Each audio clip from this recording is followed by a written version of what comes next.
Hey guys, welcome back to the channel. This is story about what if Naruto uses Mokuton in Chunin exams part 1. Before I start, please do support for more amazing content and comments for part 2. Do consider to subscribe my channel and share my video to your friends and check out the description as well. Let's start the video. Hiruzen let out a shaking breath before the doctor. Could you please repeat that? Dr. Ishida gave him a sympathetic look. I'm sorry, Hokage-sama, but I'm afraid that Naruto-kun's lost his ability to see. The Sandaime clenched his fists, trying to contain his rage at the person responsible for the boy's blindness. The matron at the orphanage had gone too far. She poured some chemicals into his eyes and the other staff had held her down, and one of them brought Naruto to the hospital late at night to inform Ishida-sensei of what happened. The man had taken Naruto from the staff member of the orphanage and taken him to get his eyes taken care of. As for the woman, she was executed without mercy, and the other staff members didn't shed any tears or stuck up for her actions because they accepted the boy for who he was instead of abusing him. Hell, they even protected him from her when October 10th arrived, making the boy 5 years old this year. And now, the boy has lost his ability to see, and it was probably permanent. Is it permanent? I'm afraid so, yes. Ishida was barely able to contain his own rage. The boy was always coming here because of injuries given to him by the worthless villagers, in his opinion. He had grown very fond of the boy, as did the nurses, because they didn't see a monster, they saw an innocent child that was being abused by human ignorance. Before they could continue the conversation, the door opened, and in came the very same boy they were talking about. Naruto Uzumaki, who had bandages covering his eyes. Ishida-sensei, Hokage. Both men blinked. How in the world did he get here? They were on the other side of the hospital. Did he walk here all by himself, or did he have help? Naruto, how did you get here? Hiruzen asked, moving towards the boy bending down before him. I don't know, Naruto answered softly. I just felt that you were here with Ishida-sensei. The men looked at each other, and Ishida walked over to Naruto himself. Why don't you sit over there in the chair so I can examine your eyes? Okay, Naruto said. Hiruzen looked over at the doctor in confusion, but the man simply mouthed, trust me, and let the boy walk over towards the chair on his own. Naruto walked around Sarutobi and towards the chair, much to their surprise, and sat down almost as if he could see where he was going. Ishida unwrapped the bandages from his eyes and saw the boy open his eyes, and they were sky blue, but if you look closely you can see that he was still blind. Ishida decided to ask the boy very carefully, Naruto-kun, I'm going to stay blind, aren't I? Naruto cut him off. Their eyes widened at the question, taken completely by surprise again. How did he? Naruto, who told you that you were blind? Sarutobi asked carefully. They did. Naruto blinked. Ishida and Sarutobi looked at each other, then back at the boy. They who? Could it have been the nurses? Naruto shook his head and got up from the seat and towards the window, almost as though he knew where it was. Lifting his hand towards the window slowly, he clicked it, and opened it slowly before turning towards them. The trees, they told me. Before they could say anything, they noticed one of the trees started moving, taking them by surprise, and were about to move over to the boy when a tree branch came through the window and towards Naruto, but the boy was completely still, not at all afraid of the moving branch. It inched towards his cheek, making him smile and rub it with affection. I'm okay, I think. In response to his sadness, the branch sprouted a yellow flower for him, making Naruto smile and take the flower from the branch. Thank you. The tree branch retracted from the window, leaving the two men completely baffled at what they had just witnessed. Naruto turned to them, still holding the flower in his hand. What's wrong? He could feel their shock. And Naruto-kun, just now that was Ishida-sensei stuttered. You mean the tree? They've been doing that every time I go into the forest to be alone. Sometime I feel them following me when I walk around too. It feels nice. Naruto smiled a little, still sad that he could no longer see. What do you mean? Sarutobi asked gently, wondering if what he was thinking could be possibly true. I don't know, but I think it's because I can do this. Naruto lifted his hand and out sprouted a pink flower. I don't know, but I can do this, and what's wrong? He heard a thud telling him that both men probably fell down. Sarutobi couldn't believe what he was seeing. How is this possible? Naruto has a Kekkai Genkai, and not just any Kekkai Genkai, the famous Mokuton, would release, that belonged to the Shodaime Hokage, Hashirama Senju. Wait, now that he thought about it, it was possible actually, seeing as how the Uzumakis and Senjus are blood-related by marriage. It's possible that at some point one of them, either the Senju or Uzumaki, would awaken the Mokuton, but that was just speculation. The old man waked over to the boy, bending down to give him a smile. Naruto, you are a very special boy, do you understand? Special? Me? Naruto questioned. Yes, very special. I'm going to set you up an apartment so you can live on your own and get you your own sensei, and as soon as you get set up we'll begin your training. Sarutobi smiled. Naruto smiled, then looked down. But I'm blind. Don't let that stop you. Ishida spoke up, having gotten over the initial shock. You've already proven you can handle yourself well despite your blindness being your only disability. You walked all the way over here by yourself without any help, walked over to the chair without tripping, and opened the window. That proves your blindness is nothing more than a crutch if you let it be. Naruto took all their words in and looked back up with a look of determination. I want to train. Sarutobi smiled. Excellent. Naruto settled into his new apartment. It was kind of strange that he was able to maneuver his way around the place despite being completely blind, but didn't comment on it, thinking that when people go blind they can still see, which is half true and half not. There was a knock on his door, making him walk towards it, having felt that the person on the other side wasn't a bad person and just like him. Someone who moves with the forest like him. Opening the door, he could feel the person staring at him with curiosity instead of hatred and malice, which he had unfortunately gotten used to. "Hello?" Naruto greeted politely. Yamato straightened up as soon as the boy spoke. Hello Naruto. "I'm your sensei here to train you, are you ready?" "Yes, sensei." Naruto smiled. Yamato couldn't help but smile himself. Even though the boy had lost his sight at the hands of a horrid villager, he still managed to smile. It proved this boy wouldn't let anything get him down. Picking him up and putting him on securely on his back, he set off towards the training area. Having stopped jumping from building to building, he landed near the third training ground where the Sandaime told him to. Placing Naruto down on the ground slowly and stood before him. As soon as he placed the boy down, Yamato noticed that the trees around him started to move as though they were happy to see the blonde-haired boy. How strange. Clearing his throat, Yamato looked at the boy who stood there patiently waiting for his sensei to say something. "Okay, before we begin, allow me to introduce myself first. My name is Yamato." Naruto smiled. "Yamato-sensei, my name is Naruto Uzumaki. Pleased to meet you. Now then, let's begin, shall we?" Naruto nodded. Sarutobi was watching the boy through his glass ball, eager to see what they would be doing, while at the same time wondering how Naruto was able to perceive his surroundings despite being blind. There was the hospital, and then there was the moving into his new apartment building. He moved around at a normal pace, almost as though he could actually see, but Ishida stated himself that Naruto is completely blind, meaning he couldn't see. So the only explanation was that instead of seeing, then he was probably sensing the things around him, which would make the boy a Kanchi Taipu, sensor type. But he had never seen a sensor ability like this. It was really impressive. To be perfectly honest, the boy was better off blind because now he won't have to see the villagers scorn, but then again it will probably be more easier for the villagers because Naruto's blind now, and they might even try to attack him directly. Just thinking about it worried him, especially since his birthday is coming up very soon. Putting the orb away, he looked out the window, wondering how the village could become the way it is now.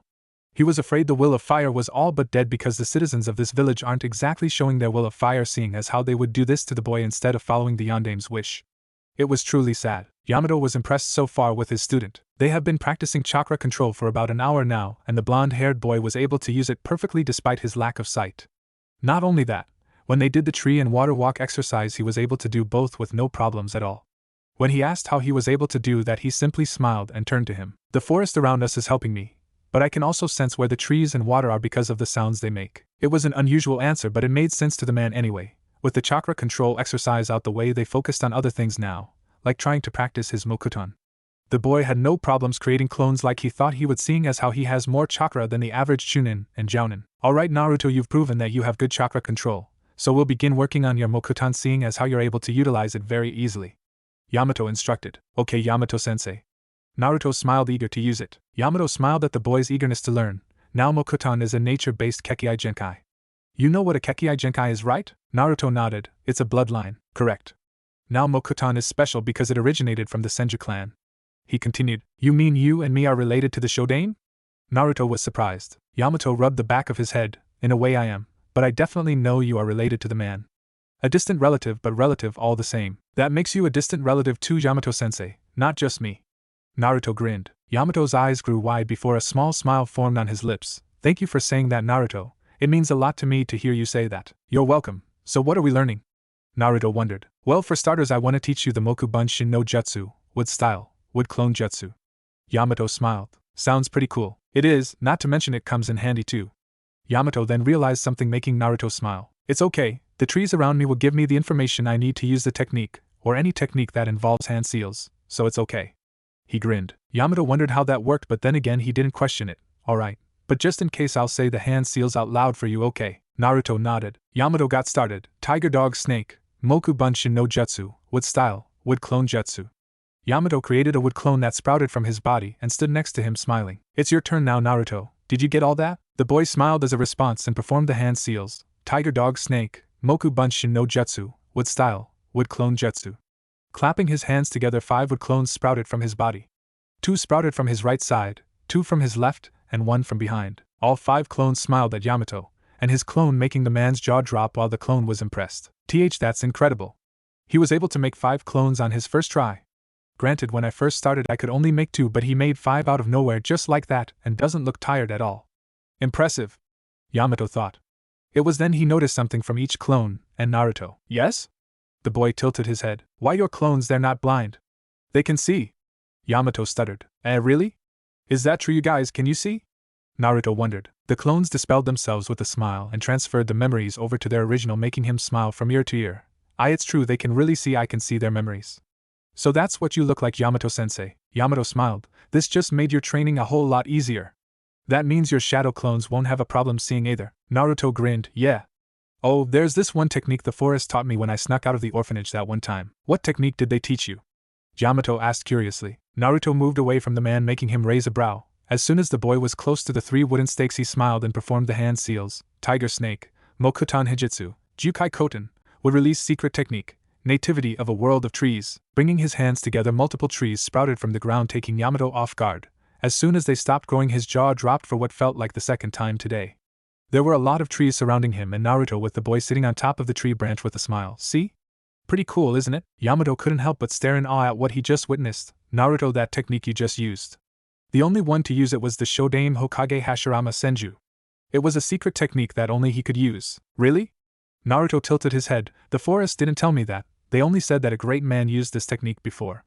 They taught me this as a birthday present. The forest? Is he really saying that the forest of Konoha is actually alive and is speaking to him even now? It's never happened to him before, but if what he's saying is true, then what else is the forest telling him? Yamato wondered. Are you surprised? Naruto tilted his head with a grin. Yamato returned it. You could say that. So, how did it go?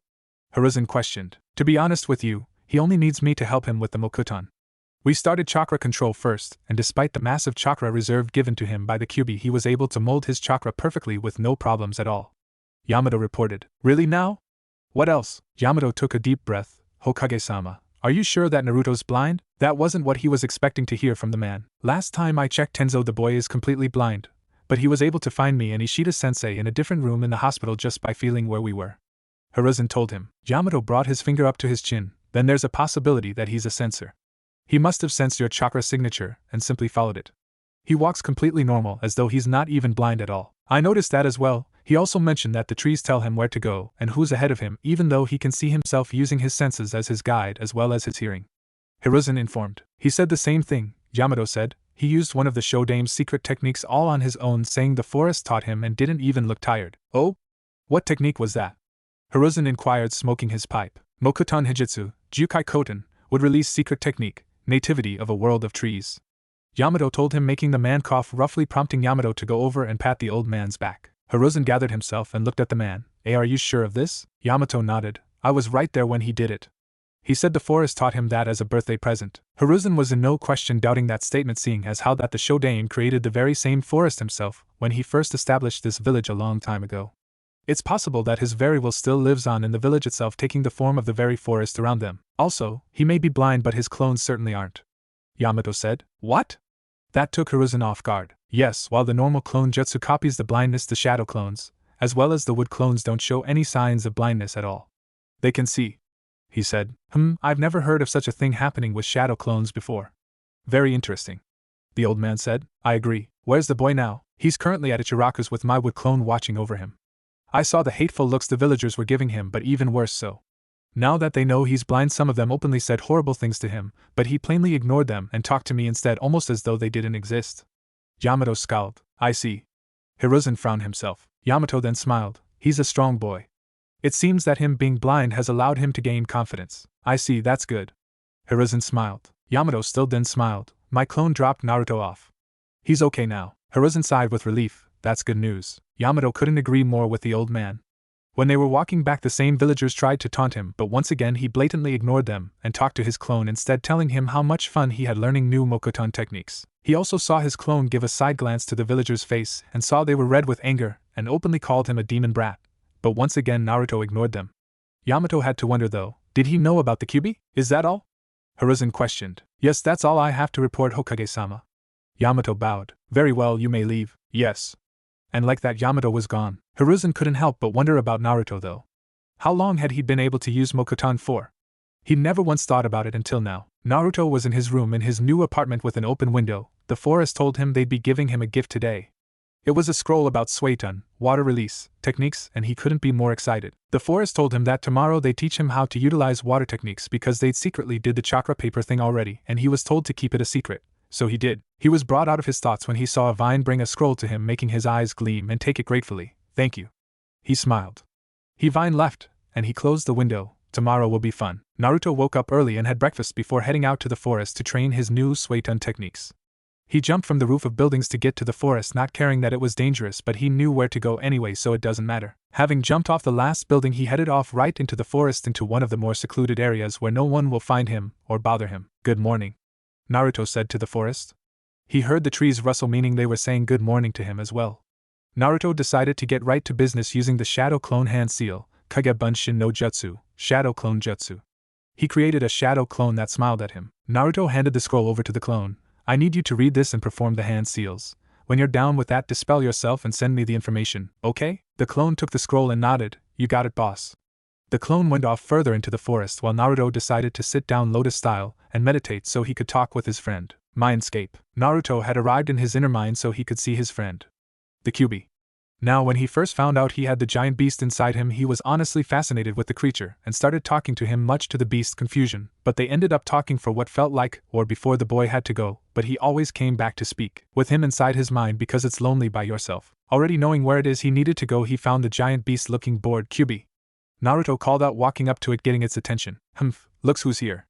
Haven't seen you in a while. Got bored of me already? Kyuubi snickered. No way. You're always fun to talk to, a lot more than the villagers. They annoy me. Naruto huffed, crossing his arms. You and me both. Kyuubi then noticed something and leaned closer to the boy and saw the state his eyes were in. What the hell happened to your eyes? Naruto shook the back of his head. Well, you see, the scary lady at the orphanage poured some stuff in my eyes that really burned. When I woke up, I was told by the trees that I was permanently blind. Kyuubi was pissed. He already hated the village for sealing him, but to do this to his container was just despicable. He growled menacingly, wanting to kill the woman, but a hand was placed on his snout, making him look down at the boy, who was smiling. It's okay, the mean lady was killed by Gigi. And besides, I don't need my eyes to feel the gentle breeze, hear the sounds of the rustling trees, or walk wherever I want. The trees do that for me, or I do it on my own. Plus, I can still fight even though I'm blind. I won't let this by crutch. I promise. Kyuubi looked down at the boy with a newfound respect for the first time. His previous hosts, Mito and Kushina, earned his respect in some ways, but this boy, Naruto, was something else. You're something special, Kit. Kyuubi smirked. Naruto grinned. Yep. Oh, I know how to make you a better landscape so you can be more comfortable. You wanna see? Kyuubi raised a brow but gave into curiosity. Show me what you've got. Naruto grinned and brought his hands together, concentrating. Mokuton, Seishimori, would release, sacred forest. The surroundings started to change as trees began to sprout from the mindscape, erasing the water below them, and the walls overall changing the scene altogether. When it was done, the Kyuubi realized he was no longer in the cage and instead inside a giant shrine with fox symbols painted all over the walls. Looking outside, he saw that it was actually sunny out, and there were giant trees everywhere as though protecting the fox. What? Kyuubi stared. Naruto yawned, sleepy from using the jutsu. Do you like it? I made it myself, but it was really hard. Kyuubi may not have liked the Mokuton, but the kid uses it so well and efficiently that it was simply amazing. I'll admit, this is much better than your previous mindscape. It is. Naruto smiled. Kyuubi stared at the boy for a long time, then smirked. For making your mindscape less insufferable, I'll tell you my true name. Naruto smiled, eager to hear it. My true name is. Naruto opened his eyes with a smile on his face. Kurama. He felt his clone's memories come to him in waves, making him smile. He stood up and tried out the first jutsu, Mizu Bunshin no Jutsu, water clone jutsu. A clone made of water materialized next to Naruto, making him smile from ear to ear. Looks like it worked. The feedback you get from the shadow clones is amazing. Naruto smiled, then dispelled the clone. Okay, now let's try something else. Elsewhere, some villagers saw Naruto enter the forest, and made their way over there to kill him once and for all. There were a total of 10 villagers that were walking through the forest, unaware that the trees started moving on their own. They took no notice and made their way through the forest, wanting to kill the demon. Since the boy's blind, they believed that killing him will be easy since he couldn't see. But they made a great error. While it's true he couldn't see them, he could sense them. Naruto was too busy trying to practice a large jutsu to take notice of the villagers sneaking up on him from behind. There it is. A male villager glared. Well, what are waiting for? Let's kill it already. I couldn't agree more. They moved from their spot with their weapons in hand, slowly coming up from behind him, unaware of what the boy was doing, and that proved to be their downfall. Naruto closed his eyes. The clone was able to do the jutsu, but it only came out small when it tried it. So let's try it again then. I just wish it didn't have so much hand signs, but oh well. He performed the seals: ox, monkey, hare, rat, boar, bird, ox, horse, bird, rat, tiger, dog, tiger, snake, ox, ram, snake, boar, ram, rat, monkey, bird, dragon, bird, ox, horse, ram, tiger, snake, rat, monkey, hare, boar, dragon, ram, rat, ox, monkey, bird, yang, water, rat, boar, bird. Suiton, Suryudan no Jutsu, water style, water dragon jutsu. A giant water dragon sprung up from the ground and roared its mighty head, making the villagers stop cold turkey. What? What is that? The water dragon glared down at the villagers before shooting towards them, engulfing them, and sending the fools far away from the boy and into the dark parts of the forest. Naruto opened his eyes to see water on the ground and smile. Alright, it worked. He then looked around. I thought I heard voices earlier. Did I imagine it? The water dragon brought the villagers gathered here to kill Naruto to the dark place of the forest where it left them on their own before vanishing. Before the stupid men could do anything, one of them screamed and disappeared, making the others frightened. Looking around, they saw no one, but that didn't mean they were being watched. Before they knew, 2 more of them disappeared, then another guy, making them scared, and this should be. You never mess with the forest of Konoha. Naruto simply practiced, unaware of the begging carnage of the foolish male villagers that tried to kill him just not too long ago. Okay, let's try the other one, then I'll go and get lunch before coming back to get right back to it again. He preformed another hand sign: tiger, snake, rat, snake, tiger, suetun, suijin hiki, water style, water wall. Taking a deep breath, he sprouted some water out of his mouth and formed a wall around him before cutting the jutsu off. Okay, I got them memorized to memory now. His stomach grumbled. Now I'm hungry. I'll head over to Ichiraka then. He walked out of the forest and spotted some buildings to jump from so he could head over to his favorite place, but something stopped him. Stopping on one of the buildings, he sensed a chakra signature that felt gentle and kind, yet very deadly when it wants to be surrounded by 3 individuals. Following the signature, he stopped when he spotted the figure, and it was indeed surrounded by 3 individuals that had bad intentions, something he all too familiar with. Being mean to a girl is just wrong. He jumped down, getting their attention, making the 3 boys step back from the girl as she jumped in surprise when he landed in front of her. You shouldn't be mean to her just because you're bored. It's not nice. Huh? One of the boys smiled. Get lost, you loser. Yeah, you're nothing but some stupid orphan anyway. Naruto rolled his eyes. You're stupid. What did you say? I said. You're stupid. Naruto smiled. One of the boys charged at him, sending a punch, but due to the blonde boy's enhanced senses, he felt it coming, and ducked, then sent a hard punch to his gut, making him fall over and grip his stomach in pain. Naruto stood up and stared at him. Attacking a blind person isn't very smart. That's why I called you stupid earlier. He didn't wait to hear the replies of the other 2 because he made the shadow clone hand sign. Kage Bunshin no Jutsu, shadow clone jutsu. 2 clones appeared before the boys, and they had their sights so they could see them. The 2 clones attacked the other 2 boys, punching one hard in the face, while other one kicked the other boy in the gut, making him hold his stomach in pain too. Naruto sighed and dispelled the 2 clones before turning to look at the silent girl. Are you okay? He felt her flinch when he turned to speak to her. Yes, I'm fine. Thank you? She bowed. Good. I don't like it when people bully others, it's not right. Naruto crossed his arms. I am Hinata Hyuga. What's your name? Hinata asked politely. Naruto Uzumaki. He smiled. Somehow Hinata felt herself smiling as well. Is it true that you're blind? Naruto nodded. Yeah, I'm blind, but I can still see where I'm going by listening and sensing. Listening and sensing? Hinata tilted her head in confusion. He nodded. I can hear the birds chirping clearly. I can hear people walking around, and I can sense where they are too. But for special people, I can see and sense the blue aura around them, but Sensei corrected me and told me that it wasn't aura but chakra. I sensed yours, so that's why I came here. It's kind and gentle yet strong. Hinata blushed when he complimented her like that. No one else had ever complimented her, not even her father. Thank you, Naruto-kun. You're welcome, Hinata-chan. By the way, what color are your eyes? I bet they're really pretty. He smiled. She blushed even more when he complimented her eyes. Some people say it's lavender. Naruto blinked then smiled. I can see it. Oh wait, actually I can't, but I think I know that your eyes are the most prettiest eyes in the whole village. If possible, she was redder now than she was ever before. It was official, she already had a crush on the boy. Naruto's stomach grumbled again. That's right, I'm still hungry. I'll see you around then, Hinata-chan. He jumped up on the side of the building before jumping from rooftop to rooftop, heading towards Ichiraka, leaving a blushing and smiling Hinata behind him. Yep. She already liked the boy. Naruto yawned as he headed towards his apartment after having a good meal at Ichiraka's again. As soon as he was done with lunch, he went back to the forest to train some more and was utterly exhausted, so he was trekking back to get some sleep. It was already nighttime anyway, so there was no point in staying any longer, even though he wasn't afraid to walk through the forest at night like some people.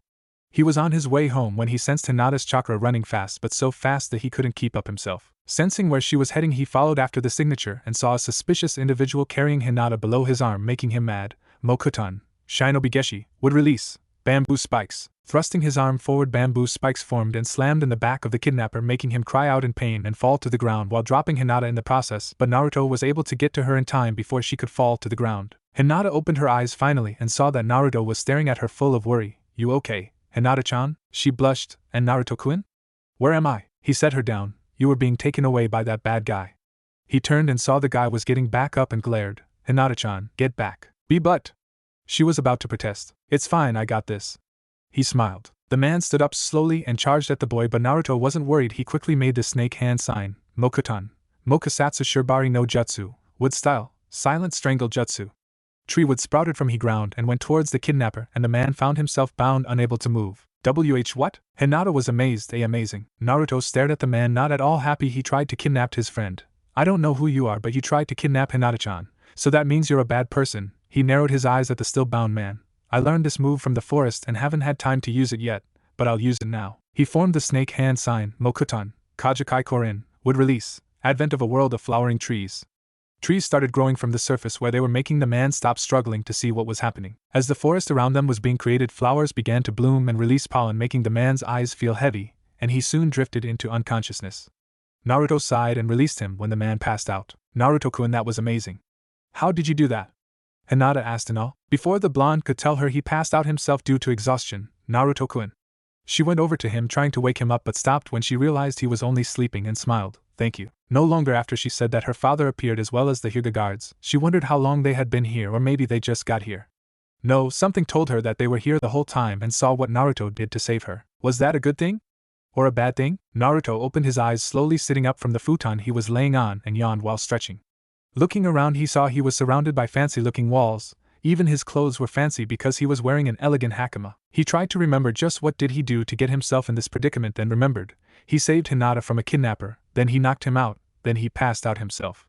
He was really tired. The sliding door opened, alerting him. Uzumaki-sama, Hayashi-sama requests your presence in his office. It was a member of the Hyuga branch house, he could tell. Naruto found himself nodding. Okay. He got up from the futon, and neatly making the blanket before following after the branch member that was taking him to meet Hayashi. He heard about the man before from Gigi. He said that the man was really SDSD stoic, that's the word, so he had to behave himself just like Yamato-sensei said, manners are always important. He stopped walking when the bodyguard did. The guard knocked. Hayashi-sama, I've brought Uzumaki-sama, send him in. A voice on the other side ordered. The guard opened the door, allowing Naruto to walk inside, and stared at the tall man before him. Naruto bowed his head in respect, and Hayashi did the same to the boy as he watched him sit before him in his office. Naruto, first allow me to thank you for saving my daughter last night. Hayashi actually smiled. Naruto bowed his head a little. It's fine. I'm just glad Hinata-chan is alright. As am I. You did a very brave thing yesterday, but it was also dangerous. You passed out right after that man did. He frowned. Naruto smiled nervously. Well, actually, I've been practicing Suiton all day yesterday while training and felt really exhausted, so I was on my way home to get some sleep. Suiton? Then what was that you used last night? Hayashi asked curiously. Mokuton. I've been able to do it for a while now and just started to practice it. Naruto explained. Hayashi's eyes widened. So I was right, that was the famous Shodame's Mokuton he used yesterday. There was something else he wanted to ask, Naruto, if you don't mind me asking. You're completely blind, aren't you? Naruto nodded. Yep. I don't need my eyes to see or feel things when I can either sense or hear them. I'm able to see a person's chakra or sense it. That's how I was able to sense Hinata nearby me when she was being kidnapped yesterday. I can also feel the vibrations in the earth too, like those 3 jerks that were trying to bully her yesterday. I felt one of them send a punch my way, but I was able to detect and counter it. So he can ready a person's movements simply by feeling vibrations in the ground? I've never heard of such a thing before. Hayashi was intrigued now. So you saved my daughter twice yesterday then, thank you. There's no need to thank me, Hayashi-san. I should be thanking you for even letting me stay here. I didn't mean to intrude. Naruto said honestly. You don't have to apologize. After what you did yesterday, me and the elders came to a conclusion. Naruto Uzumaki, you are hereby protected by the members of the Hyuga clan. Should any of the foolish villagers try anything, they will face our wrath. You are also welcome to come to the Hyuga manor as many times as you like. He smiled. Naruto was taken by surprise but smiled anyway and bowed. Thank you very much, Hayashi-san. You'll be calling me father soon when you turn 18. He didn't mention that he and the elders decide that he and Hinata were engaged and neither child knows about it. Seeing their reactions should be somewhat interesting. Hiruzen sighed when he put a piece of paper down from the rakeage demanding the head of Hayashi Hyuga as compensation for the death of their ambassador. Even thought the man had confessed that it was the rakeage himself who sent him here in the first place to steal the Byakugan secret through Hinata. The man was executed not too long ago for trying to kidnap the girl, and now they were demanding compensation. It was a good thing that they didn't know about Naruto possessing the Mokuton, otherwise they'd be asking for him too. He smiled when he heard from Hayashi yesterday that the boy had saved her from the fool using another one of Shodame's techniques yesterday. The boy was progressing, but Tenzo was obviously worried when he heard Naruto had passed out yesterday, having already seen the boy as his little brother as well as student. He already made preparations for the boy to enter into the academy, ignoring both the council and Shinobi's protests. He is the Hokage, and he made the decisions, not them. And he won't be alone because Hinata will be by his side the whole time. Going to the academy. Konohamaru and the Genin test for Team 7 starts in the next chapter. And I'm going to explain why Naruto's shadow clones can see and not him. While the normal clone jutsu can portray the blindness, shadow clones are sentient, and true they are carbon copies, but Naruto's shadow clones have always been special. Also, Naruto can't sense anyone if they completely hide their presence like Kakashi can or if they're standing on water, so he's at a disadvantage in that department. And I apologize if I made Naruto's character overpowered, that was not my intention, but I ended up doing it anyway with water dragon technique and apologize for that. I got a little too excited making the chapters and gone a little overboard. Since Naruto's a preteen, he can use the techniques without getting tired all that much since he has extra chakra reserves thanks to Kurama. And speaking of Kurama, he does still hate humanity with a passion, especially Madara Uchiha, but respects Naruto a little because of how they met, and I will explain that in a flashback, as well as how Naruto can get around while blind. Hinata and Naruto walked hand in hand to the academy with one of the Hyuga bodyguards, following right behind them, eyeing the villagers carefully. Hinata could see the villagers give Naruto hateful glares and calling him names, but he ignored them in favor, squeezing Hinata's hand and walking ahead of him. He really needed to concentrate on the route to the academy, and had to focus, so he had no time to listen to the villagers' nonsense.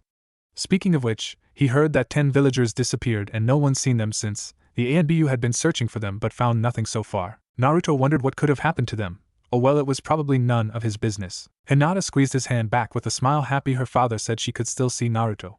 She had decided yesterday that she had fallen in love with him the first time she met him. She didn't care he was blind at all, he was strong, kind, and brave. The building to the academy came into view and Hinata saw other children were gathered around. She turned towards the guard. Thank you for escorting us here. You can leave now if you want. The guard bowed. Be careful on your eye home from school, Hinata-sama, Uzumaki-sama. He walked away from the kids at the gate, while they walked near the other children. Hinata saw some of them move away as soon as they saw Naruto, making her frown. It doesn't bother me, you know. It doesn't bother me at all. I've stopped caring about what people think of me a long time ago, Hinata-chan. So it's okay. He smiled. Why don't we just go inside? Hinata smiled and nodded, and they continued to walk inside the building, ignoring the looks the kids were giving them, and walked inside the classroom, agreeing to sit in the back near the window waiting for the others to arrive. She would protect him from their cruel words just like he protected her. The classroom started to fill in and the students were taking their seats. A few interesting individuals looked over at Naruto and Hinata, and that was Shikamaru Nara and Choji Akimichi. Shikamaru was told by his dad that Naruto was blind but walked around the village as though he could still see, confusing the boy. Is it a blind thing? The door opened and Iruka walked in the classroom, making the class quiet down. Alright class, settle down. Welcome to the academy. Today you will learn to be ninja and go out into the real world. Hi sensei. The class said in unison. Iruka eyes Naruto, hearing from Sandaime that the boy became blind by the matron of the orphanage, and she was executed as a result. Deep down he felt the woman deserved it for doing that to such a small innocent child. He may have at some point in time felt the same way, but he realized how stupid he was to believe something like that and not see the real him. He was no different from the villagers because of his thinking, but thankfully he saw just how much he would have turned into the villagers thinking of such things if he didn't get his act together. He decided to help the boy by helping him through his education. Hinata and Naruto were outside sitting under a giant tree. She watched as some of the kids stayed away from them, and she guessed it was probably because their parents told them not to get close to Naruto. But some of them snickered at him, mocking him because he's blind, making her activate her Byakugan at them, shutting them up permanently. Naruto sensed her emotions and poked her forehead, making her look at him. I told you it's fine. But he smiled. I don't need to prove anything to anyone. I am who I am, and that is Naruto Uzumaki. She smiled and grabbed his hand. You are and always will be to me, Naruto-kun. Of course, and besides, going to the academy won't be so hard for me anyway. He told her. Why? He whispered something in her ear, making her eyes grow big. You mean? He nodded his head with a smile. Make sure you tell Iruka-sensei though. Okay. When Hinata got back in the classroom with Naruto's clone that could see, they sat in the back of the classroom again. Iruka had heard that Naruto already knew how to do shadow clone, already making him a prodigy for learning it so early. Not only that, but the clones could see perfectly well too. He wondered if the Sandaime knew about this and sent him to the academy. But the real question was, where was the real Naruto hiding? Naruto was currently taking a nap on top of a tree branch with his hands behind his head without a care in the world. The beauty of shadow clones were just wonderful. And as an added bonus, no one was bothering him, so he could sleep all he wants, and when the lessons were over he could just have the clone dispel and send him the feedback like always. He frowned though when he sensed two people approaching him. One felt like shadows were following him, while the other felt like a human tank. How strange. Did you need something from me? He asked without opening his eyes. Shikamaru stopped in his tracks and stared up at the blonde, as did Choji. Are you sure you're blind? Last time I checked, yes. I repeat, do you need something? He repeated. We noticed you were skipping class, but we just saw you in the classroom. Choji said, a little confused as to how there could be two of them. Shikamaru sighed, troublesome. You used a shadow clone, didn't you? Naruto smiled, his eyes still closed. You're smart. Choji looked at his best friend. Shadow clone. But isn't that an advanced jutsu? Yeah. Shikamaru nodded. Naruto opened his eyes and stared down at them. Why are you two skipping class? You bored? Shikamaru walked over to the tree Naruto was sleeping on top of and sat down. It's troublesome to go to class. I'll sleep out here. Choji sat next to Shikamaru, leaned against the tree with his best friend with a smile. Naruto said nothing and implied closed his eyes again, accepting the new arrivals, not feeling their presence as a disturbance. A few years passed and Naruto was enjoying his time at the academy. A few teachers tried to hinder his education but were caught and severely punished, or in this case their teaching licenses were revoked. Naruto and Hinata grew closer and closer each day since their early days at the academy. Shikamaru and Choji would sometime hang out with them along with the new arrivals Kiba and Shino, but it wasn't every day. Naruto can skip classes and have his clone attend them because he's blind and can just relax, but they can't keep doing it every day, otherwise they'll get in trouble with their parents, something Naruto didn't want. There was also the Uchiha incident that spread throughout the village like wildfire. Sasuke Uchiha was the only survivor after his older brother Itachi Uchiha killed the rest of the clan and took many people by surprise, but Naruto met Itachi once. He didn't sense any hostility from him at all. He felt pain from the man, so he talked to Itachi in the forest one day. The man had actually asked him for advice, him of all people. He had never given anyone advice before, so this was a first, but he did his best to give him his opinion about a decision he was forced to make. He simply told the man, "You're doing it to protect the person you love the most." The old man told me once that we all have to make tough decisions and that sometimes they're not always good, but we make that choice because there's someone we love the most and want to protect. And we'll do anything to keep them safe. He didn't know why Itachi hugged him when he finished saying what he had to say, but it felt good to be hugged, even though Hinata hugged him all the time anyway. Speaking of Hinata, he goes over to her house every day and watch or well feel her train with her father, and her stances were sloppy at first, which he told Hayashi, but after practicing and practicing she had gotten the hang of it and was able to keep up with her father. Hayashi told him the sad news about how his brother was the sacrificial lamb to Kumo after the Hyuga incident, as they called it. Hayashi was against it, of course, and was fully prepared to sacrifice himself, but his brother Hizashi wouldn't let him do it, and decided to sacrifice himself for the sake of the village. The man showed such a sad expression because he couldn't save his brother. It made Naruto feel sad for the man as well as Hinata and Niji, her cousin, who she calls Niji and Ai-san. He met her little sister Hanabi too, and the girl was adorable as a baby, but now she tries to attack Naruto all the time, seeing as how he would always sense her coming or block her attacks whenever she sees him, but he always got her in the end, making him laugh. She didn't hate him. Actually, she started calling him Naruto and Ai-sama every time he comes over for a visit, making him smile. Niji was a different story. After the death of his father, he completely changed, especially towards Hinata. Naruto could sense the emotions coming off from him in droves. The negative emotions he felt were intense. The emotion of hatred. He knows because he would feel it from the villagers every single day of his life, but he ignores it just like some ignore him. Well, that's not exactly true. The foreign businesses and merchants loved his company, and their faces were light up with a smile every time they saw him walk in and either buy things or give them things from the forest like flowers, plants, and herbs. The other stores in the village tried to say malicious things about him, especially taunt him because he's blind, and that made the foreign business owners and merchants give them a nasty glare and tell them how truly disgusting they truly are, and that this is the real face of the famous Konohamaru, making the malicious villagers feel the reality of what they just said. And the things Naruto was giving the merchants and foreign shop owners were rare plants and herbs that can cure diseases if used correctly like he told them, and since they were rarely rare they sold for a high price too. The foreign shop owners would give him high quality food to take home and make. And when they asked how he'll be able to cook the food he was given, he simply smiled and said he knows a secret technique to making the food and wouldn't tell anyone. One of the weapon owners gave the boy an odachi blade so he could either walk with it or use it in combat, telling him he could take enemies off guard if he did. Naruto didn't put the blade to waste and would practice with it every day, as well as practice his taijutsu with his shadow clones. He realized he could read his opponent's movements simply by sensing them thanks to his enhanced senses. Hearing and practicing with shadow clones was really helpful. At the academy, Sasuke had his own fan club, which the other boys found annoying, but Naruto really didn't care, and he could sense that Sasuke didn't care much for them either. The most annoying ones were Sakura and Ino, and boy could the pink-haired girl scream, much to the blonde's annoyance because she was giving him a headache. Being blind means you lose one of your senses, and that also means your other senses are enhanced, so yeah, having enhanced hearing can be both a blessing and a curse. He also noticed that wherever he and Hinata went, Sasuke would always follow them from a distance, but it's not because he was interested in her. No, he was interested in him. Naruto had noticed it before, that the raven-haired boy would take to following him around from a distance and just watch him, and that bothered him a lot. Despite Naruto being blind, the blonde was at the top of the class, same as Sasuke. He got perfect scores in taijutsu, weapons training, and academics, much to his classmates' surprise, except Hinata, Iruka, Shikamaru, and Choji, of course. He and Sasuke were both considered the Rookie of the Year, much to his fangirls' despair. Apparently only Sasuke should only have that title and not him. which was really stupid. Seriously, in his opinion, only Hinata should be considered a real kunoichi. The kids thought he was faking being blind, but he showed them his eyes and confirmed that he was indeed blind. That shut them up quickly. It was then Sasuke showed interest in the blonde-haired boy, but Naruto wanted nothing to do with him because of what he was sensing from boy. Hatred, revenge, and obsession, such negative emotions he wanted nothing to do with at all. Emotions like those will do nothing but consume you in the end. Why the raven-haired was following him around like that he will never know, and honestly he didn't want to know. The blonde, now 12 years old, was wearing a black shirt with long sleeves with orange outlines and black pants with orange outlines on them. His odachi blade in his hand that he uses to walk around with even though he didn't need to, but it just felt so right in his hand. He was currently walking with Iruka, his most favorite teacher in the academy, to Ichiraka, where he promised to treat the boy for lunch, seeing as how when they get back the boy will have to take the Genin exams. Iruka examined the boy and saw he didn't look nervous at all. In fact, he was calm and collected. Naruto, are you nervous about the Genin exam this afternoon? Iruka asked. Naruto smiled. Not really, if anything I'm excited. I hope to be on the same team as Hinata-chan too. Iruka chuckled. You two have been together since you were little.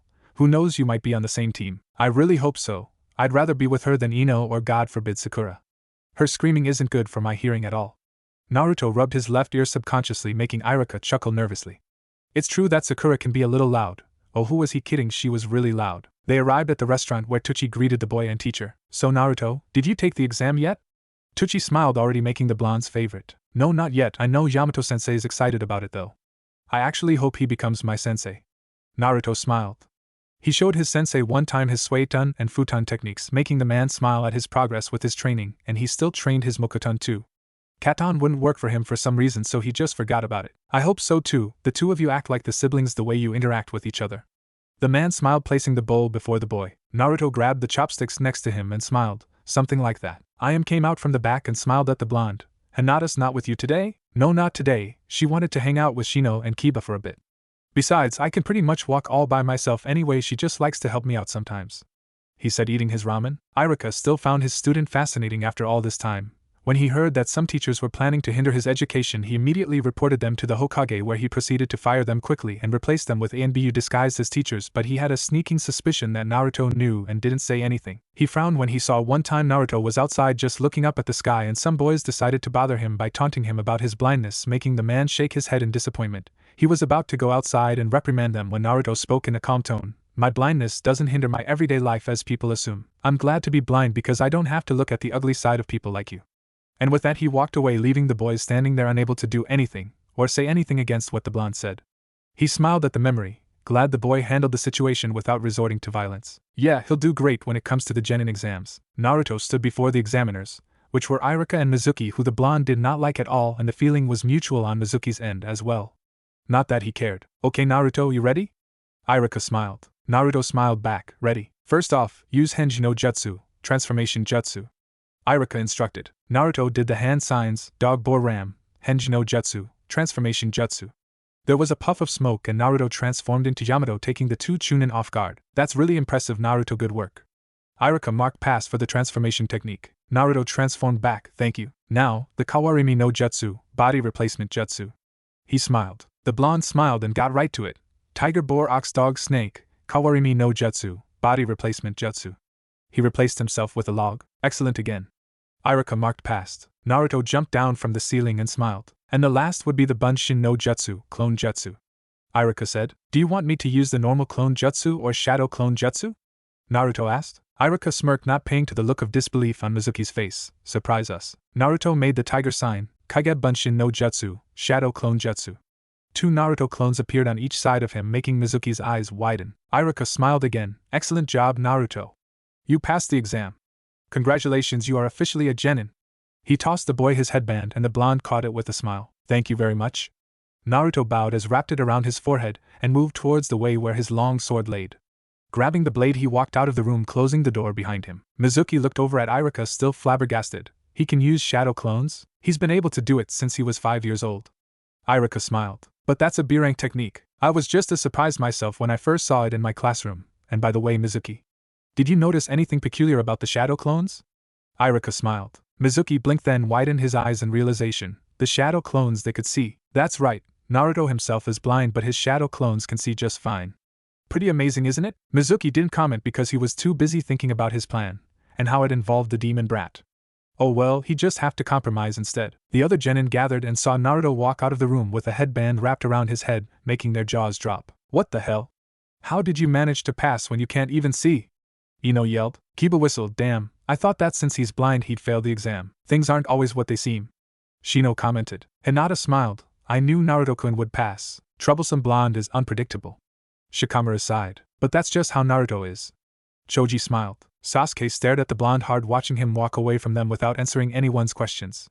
Sakura watched the raven-haired boy stare at the blonde, making her frown. What's so special about Naruto Baka anyway?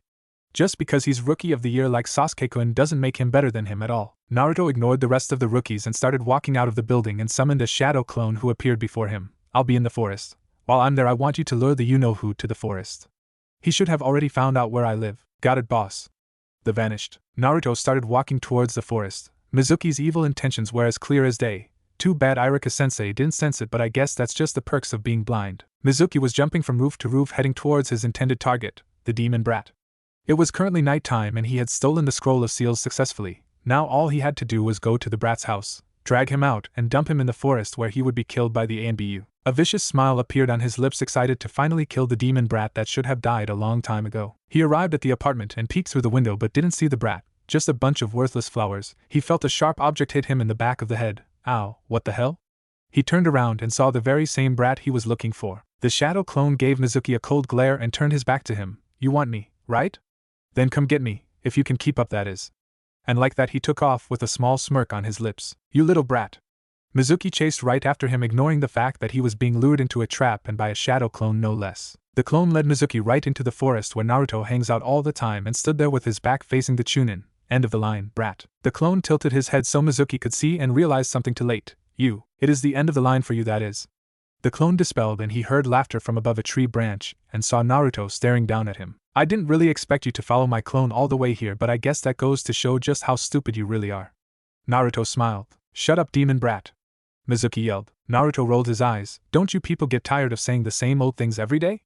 I know that I have the QB sealed inside me and I don't really care. What? Naruto smiled. Let me guess, you were expecting me to break down or something, right? Get over yourselves already. I've got better things to do than wonder about what you idiots think about me. Mizuki felt the scroll on his back be yanked off, forcefully sending him to the ground. Looking behind him, he didn't see anyone. When he turned back, he saw Naruto was gone and looked around nervously, taking out the giant shuriken off his back. Where the hell are you? He heard laughter, making his blood run cold. What's the matter, Mizuki-sensei? Why so scared? His voice sounded throughout the forest. Mizuki was still looking around, his heart beating fast. That's a fast heartbeat I hear, Mizuki-sensei. The man stopped moving, sweat pouring down his face. How? Didn't you know? I have very good hearing, and I can hear your heartbeat pretty well. It's beating really fast. You're scared, aren't you? Like hell I am. Your heartbeat says otherwise. You really shouldn't lie, Mizuki-sensei. Because you're not very good at it. Shut up. He bumped into a tree trying to find the blonde. All of a sudden a vine slapped the man across the face, sending him flying across the forest, and making him drop his weapon. Lifting his head up from the ground and touching his cheek, and looked up and saw the blonde smiling at him. Naruto made the clone sign. Taju Mokuton Bunshin no Jutsu, wood style, multi-wood clone jutsu. Multiple wood clones sprouted from the trees all around them, making Mizuki sit up and crawl away from the boy. He didn't get far because more clones appeared, blocking off any exits. The man slowly looked back over to the blonde. Why you? How this is impossible. Naruto crossed his arms. Do you know why this forest is so special? It's because that the Shodaime created all of the trees here in Konoha, including this forest. It also has a name. It's called the Living Forest. The wood clones attacked the man. Ayahawa! Mizuki screamed. Naruto sighed and dispelled the wood clones, staring at the passed out and beaten up Mizuki. I think I took it too far. I actually made him scream. Naruto! Irika appeared along with 5 ANBU. Are you okay? What was that scream? It came from him. Naruto motioned over to the passed out and beaten up Mizuki, impressing Irika. You took him down all by yourself? Irika looked at the boy. Naruto nodded. I may have used a little psychological warfare on him first before I took him down, but I think I went a little overboard. The boy saw one of the ANBU kick Mizuki in the head and sweat dropped. Should the ANBU really be doing that? Naruto Uzumaki, where is the scroll of seals? The cat ANBU asked. She got her answer when a tree branch lowered itself before her and handed the scroll over to her. Taking the scroll, she bowed and the branch went back to the normal. Naruto simply smiled. I get the feeling the old man would want to see me after everything that's happened tonight. Irika sighed with a smile. Yes, he will, but I'm just glad you're alright. Naruto smiled at the man, appreciating the concern very much. Now he could only wonder how Yamato would react when he heard about what happened. He shuddered, remembering Yamato's scary face. He'd really hate to be Mizuki right now. Hokage office. Hiruzen smiled at his surrogate grandson, Naruto. On behalf of Konoha, allow me to thank you for stopping the traitor Mizuki and returning the scroll of seals in the process. There's no need to thank me. I sensed Mizuki was up to something bad and figured he'd try to get me involved in it somehow, so I figured I'd deal with him now so I can get some sleep. It might be a day off tomorrow, but I'm still sleepy. He pouted, making the two men laugh. Hiruzen smiled. Naruto, I was planning on giving this scroll to you on your 18th birthday, but Mizuki ruined that, so I'm giving it to you now. What? Naruto and Iruka exclaimed. Hold on, Hokage-sama. I know that Naruto is responsible and all, but he may not be able to handle the scroll of seals. Iruka protested. Iruka-sensei's right. I'm a genin and probably couldn't understand it even if I tried. Naruto agreed. The old man sighed. That's where you're wrong, for you see, this scroll may have belonged to Hashirama Senju, but the first creator and owner of the scroll belonged to the Uzumaki of the once prosperous village Uzumaki. Ashina Uzumaki of the Uzumaki clan. Naruto's eyes widened. See, clan? I have a clan? Iruka was just as surprised. He had never heard of the Uzumaki clan before. Yes, in fact, Hashirama's wife was an Uzumaki. Her name was Mito Uzumaki, a high censor, and the first container of the Kyuubi. Naruto finished. Both men turned to look at him. You know, I've known since I was 5 years old when I first met the fox. He was really grumpy when we first met. Naruto remembered. He heard Kurama snort inside his head in amusement. Why, you talked to it? Iruka was concerned. Yes, and before you ask, no, he didn't try to hurt or kill me. He just wanted to talk because he was bored. We would talk all the time in the orphanage, and he would tell me stories about a man he hated more than anything in the world. Naruto frowned. Who is this man?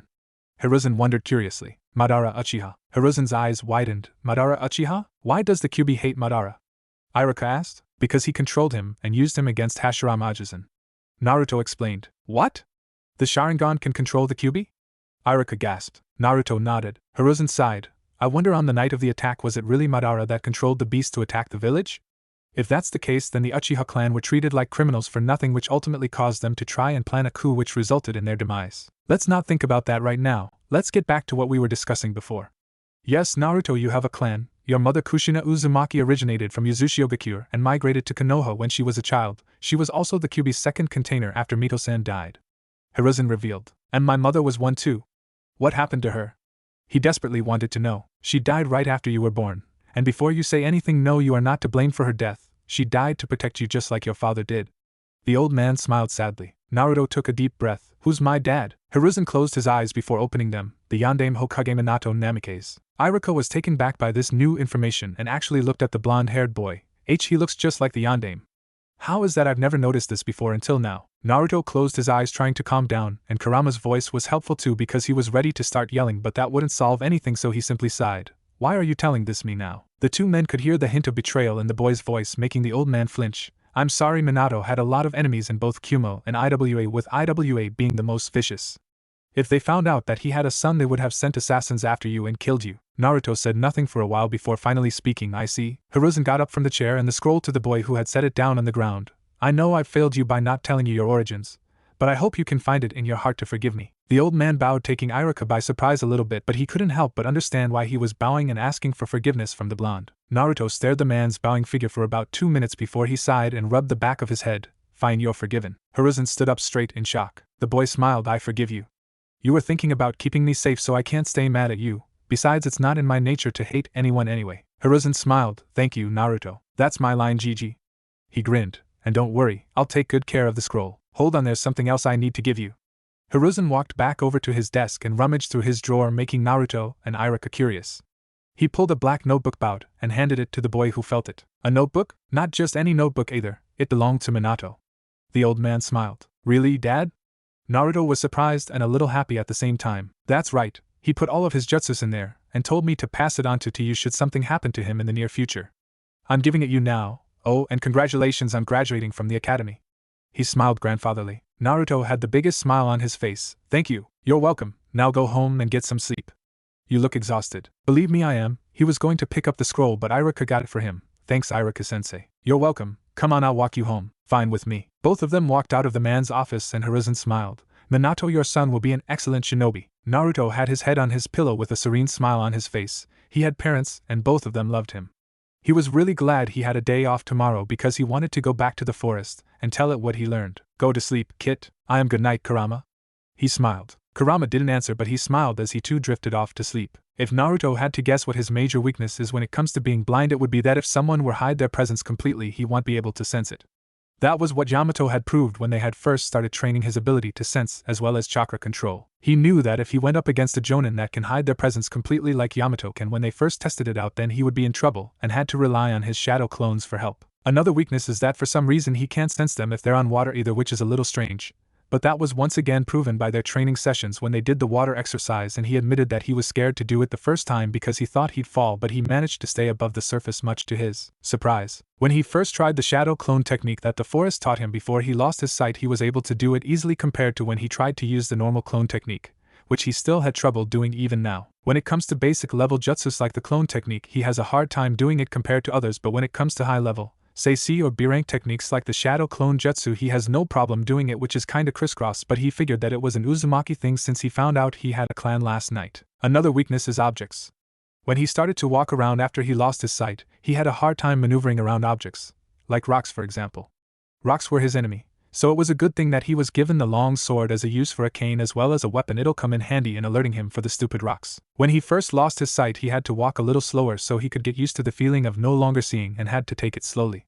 It was a miracle he even made it to where Ishida-sensei and Gigi were the first time. When Naruto was about 4 years old, he had first wandered into the forest just to get away from the nasty glares of the villagers and decided to hang out there for a little while, but he wasn't expecting the trees to move. The first time he saw that, he freaked out and thought he was going to be killed. The forest wasn't trying to harm him, just say hello, which thinking back about it now made him laugh a little, but then again he wasn't expecting the forest to even be alive, but oh well. Since Naruto had a day off today, he decided to train some more with his sword, seeing as how he's still a novice at swordplay, and thought that getting some more practice in would be good. He may be okay with wielding a sword, but that didn't make him a master of it. No, he wanted to train with it, especially since the nice weapon owner gave to him as a thank you gift. Currently Naruto was in the Hokage's office, having walked directly there from his apartment with his long sword in hand. It felt really good to walk around with it, plus it's helpful. He noticed that the villagers weren't whispering things about him to his face like they used to, probably because he kept ignoring them since he was a kid, but he could still feel some of their glares while the others simply ignored his presence.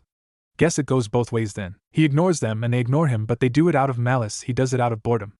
Anyway, he had gotten his picture for his new ID and was now currently in the Hokage's office so he could see the picture. Hiruzen smiled. This looks like a good picture, Naruto. Thanks, Gigi. Naruto smiled. So what do you have planned for today? I was going to go to the forest to train some more. I need to work more on practicing some kenjutsu with my sword. I'm a complete novice when it comes to swordplay, so I need to train. He said. Well, learning how to use weapons would be good for you. I know that one of Guy's Genin is also practicing some weapon skills. It's always good to keep training what you already know before you start something new. That reminds me, Naruto, I meant to ask you what your affinity is. Hiruzen inquired. It's futon actually, but I can use suiton too. But katan I'm not really good at controlling. Every time I try I feel as though I'm being rejected, so I left it alone. Naruto smiled. So suiton is sub-affinity then? Basically, I'm surprised you used it well at all. I even went so far as to use the water dragon jutsu, but that's because of the help from my shadow clones. The blonde remembered. You managed to do it on your first try. Impressive. Yeah, but it was then I realized it was just pure dumb luck, because when I tried it again I couldn't maintain it for long, and it soaked me. When you try something right the first time doesn't mean it'll work for you again, so I've been training non-stop to get it like last time. Naruto explained. I was the same when I was your age, but my struggle was katan, but after a while I finally got it down. Hiruzen reminisced. Naruto nodded. Futon was just as hard too. I would sometimes cut myself trying to use some of the jutsus. Elemental affinities are really hard. They are. But there are some jounin out there with more than one, and have mastered them since they were genin. Hiruzen thought of Kakashi, who has a lightning affinity, but with the Sharingan he copies other affinities as well via jutsus. What about Doton? Naruto shrugged. I don't really care for it, so I didn't try to use it. I see. Besides I have Mokuton, Suiton, and Futon. I don't think I need another affinity anyway. If that's what you want, my boy. Naruto was about to say something else when his ears picked up something. Someone was coming and approaching quickly, meaning they must be running down the halls and heading right here. I think you have a visitor. Before the old man could respond to that, the door opened, revealing a young boy with brown spiky hair, a blue scarf wrapped around his neck, wearing a yellow shirt and gray shorts. Prepare to be defeated, old man. The boy declared, running towards him with shuriken in hand, only to trip on his own scarf, falling right on his face. Hiruzen sighed tiredly. This is like what the 10th time his grandson tried to attack him. Naruto turned to the old man. I'm gonna go out on a limb here and guess you know this kid? Yes, this is Konohamaru, my grandson. The old man gave his grandson a deadpan look at his fallen form. Honorable grandson. Another voice sounded and came in the room. Looks like Ebisu arrived here too, the old man thought. Ebisu saw Naruto and glared in the blonde's direction. There's no point in glaring at me, so I'd appreciate it if you'd just stop. The blonde sighed. Wah dash. And before you ask, yes, I'm blind. Seriously, how many times do I have to this? Naruto was getting sick and tired of it. The only reason he could tell Ebisu was glaring at him was because he felt it. Konohamaru picked himself off the ground and rubbed his nose. He looked around the room before he spotted the blonde and pointed at him. Hey you, how dare you trip me? I didn't trip you, you did that all on your own, kid. You should really be more careful. The blonde responded calmly. Show some respect to the honorable grandson of the Sandaime Hokage. Ebisu growled. Respect is something you earn, not own rights to, Naruto stated, making the man look like an idiot. Anyway, I should get going, Hokage-sama. He walked right by the stunned kid and speechless Special Jounin, walking out the room, closing the door behind him. Hiruzen smirked seeing the man's speechless face. Not like he didn't deserve it, mind you, but it was still hilarious. Naruto walked away from the tower and headed right towards the living forest of Konoha. He was still surprised not that many people know that it's alive, but then again the only reason he found out was because he wandered there as a child and enjoyed his stay. Maybe it was the will of the forest to not let anyone besides those it finds worthy to enter and know it's alive. But that was just a guess. He walked through some fences when he sensed he was being followed by an all too familiar presence, making him stop walking. Can I help you with something, Konohamaru? Konohamaru peeled the concealer off from the fence with a stunned expression. How did you know? I felt you were following me. Plus I have very good hearing, which is both a good thing and a hassle at the same time. Naruto told him. Konohamaru stood before him. Wow, you really are blind, but you were able to tell I was following you anyway. That is so cool. Naruto chuckled. He had never been called cool before, but it was still a nice feeling. Thanks for the compliment. Now, did you need something? Konohamaru gave him a determined look. I want you to make me your apprentice. Silence. What? I want you to train me. I can tell you're strong, and I want to beat the old man so people will see me for me, he said. Naruto blinked at that declaration, but thinking about it he realized that the kid just wanted to be seen as the individual Konohamaru, and not the title honorable grandson. It had to be annoying to be constantly called that title given to him by the villagers and shinobi alike, just like he was constantly called demon brat. He sighed. Follow me then. He walked ahead of him, and the boy followed without a word. Hey, how did you become blind anyway? Were you born blind? He asked out of curiosity. No. Naruto answered immediately. Then how? You don't need to know. Konohamaru pouted but let it go, seeing the blonde didn't really want to talk about it right now. Naruto led them all the way to the living forest, making the little boy look around in awe. Wow, pretty amazing, isn't it? It is. This forest is so huge. Konohamaru smiled. You know this forest has a name. It does? What's it called? The living forest. The living forest? The boy questioned. Naruto smiled. I came here once when I was a kid and the trees started to move on their own as well as the branches. I was scared at first but then felt comforted, almost as though someone was watching over me. Konohamaru looked at the trees. How come they're not moving now? They will, just not right now. Anyway, before you start any jutsus you need to learn chakra control first. Naruto told him. Chakra control, what's that? It means controlling and wielding your chakra. It's important to learn chakra control because it could end up saving your life and prevent you from getting killed in the near future. Naruto told him, seriously repeating what Yamato-sensei said to him the first time. Konohamaru gulped. Try to send chakra to your feet, then walk up the tree with just your feet and not your hands. But make sure you focus because that's important. Naruto instructed. It felt weird for him to be telling a kid what to do about chakra control. Why did he sound like Iruka-sensei for some reason? Konohamaru nodded and closed his eyes, concentrating his chakra to his feet, hoping that he was doing it right. Opening his eyes he saw his feet had blue chakra around them. WL. Looks like you got it from the sound of it. Okay, now try walking up a tree, he told the boy. Konohamaru walked over to the tree and slowly walked up while smiling. I did it. As soon as he said that he lost his concentration and started falling, but Naruto caught him before he could hit the ground. I forgot to mention that concentration is important, so you might want to focus more on walking on the tree than announcing you got it, otherwise you'll fall like what happened just now. Naruto told him, putting the boy back down on the ground. That was still pretty cool. Hey boss, guess what? Konohamaru grinned. Naruto raised a brow. Boss? He let it go and answered the boy. Yeah? Someday I want to be Hokage so people will see me for who I am. The boy smiled. Naruto smiled. Hokage, huh? Best of luck to you, honorable grandson. Ebisu ran towards them and stopped. What are you doing all the way out here and with this degenerate? He's really starting to get on my nerves. The blonde thought. He's training me so that I can become Hokage someday. Konohamaru declared. Young master, to be Hokage you must know a variety of jutsus, Ebisu lectured. Besides, you can learn nothing from this fool. He will only lead you to ruin. Talking about yourself? Naruto tilted his head. What? Don't you think it's downright despicable to insult a blind person? I think so. Tell me something, Four Eyes. How did someone like you even become a special jounin anyway? Seems like a waste. The blonde smirked. Konohamaru giggled at Ebisu, making the man's face turn red. How dare you! He was about to approach the blonde when he felt the tree around them make noises and the leaves rustled, making him stand completely still. Judging from your reaction you felt it, didn't you? Naruto inquired while gesturing Konohamaru to stand behind him. What are you talking about? Naruto smiled. I think you made the forest mad. Suck to be you. One of the tree branches moved, scaring the crap out of Ebisu, What is this? Anyone who makes the forest mad is considered their enemy, and you, Ebisu, have become its enemy. Naruto said, charging at Ebisu until he was right in front of him, and punched him hard in the gut, making him double over in pain. And by the way, he lifted up his sheathed sword. Never underestimate a blind person. He knocked the man out by hitting him in the back of the neck with the scabbard tip. Geez, Gigi needs to get better special jounin. Naruto sighed. That was awesome. The trees moved. I saw it this time. Konohamaru grinned. I guess it is amazing the first time, huh? Naruto smiled. You want to keep training or do you want to call it a day? Let's keep training. Konohamaru grinned. Naruto shrugged. Fine by me. I need to train myself. Hiruzen watched what happened from the crystal ball and smiled. Looks like both Konohamaru and Naruto have hit it off quite well. He was glad. Well, hopefully Konohamaru will stop with his antics from now on, hopefully. Naruto walked inside the building of the academy. He rested well last night. He and Konohamaru trained for what felt like hours, but they did take a break to get something to eat though. While Konohamaru practiced chakra control, he practiced his novice swordplay with his shadow clones. Turns out he can transform his kunai into his long sword for his clone to use and help him practice with. He still hadn't read his father's journal or took a look at the scroll of seals. But maybe he could get through that today after the teams were formed.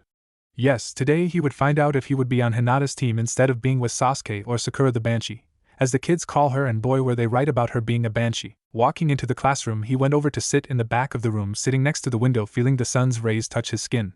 Feeling the warmth of the sun on him made him have a thought. If at some point someone can manage to cure his blindness, would he even want them to? For some reason that didn't sit very well with him. If he regained his sight back, would he have to put up with seeing the glares of the villagers again?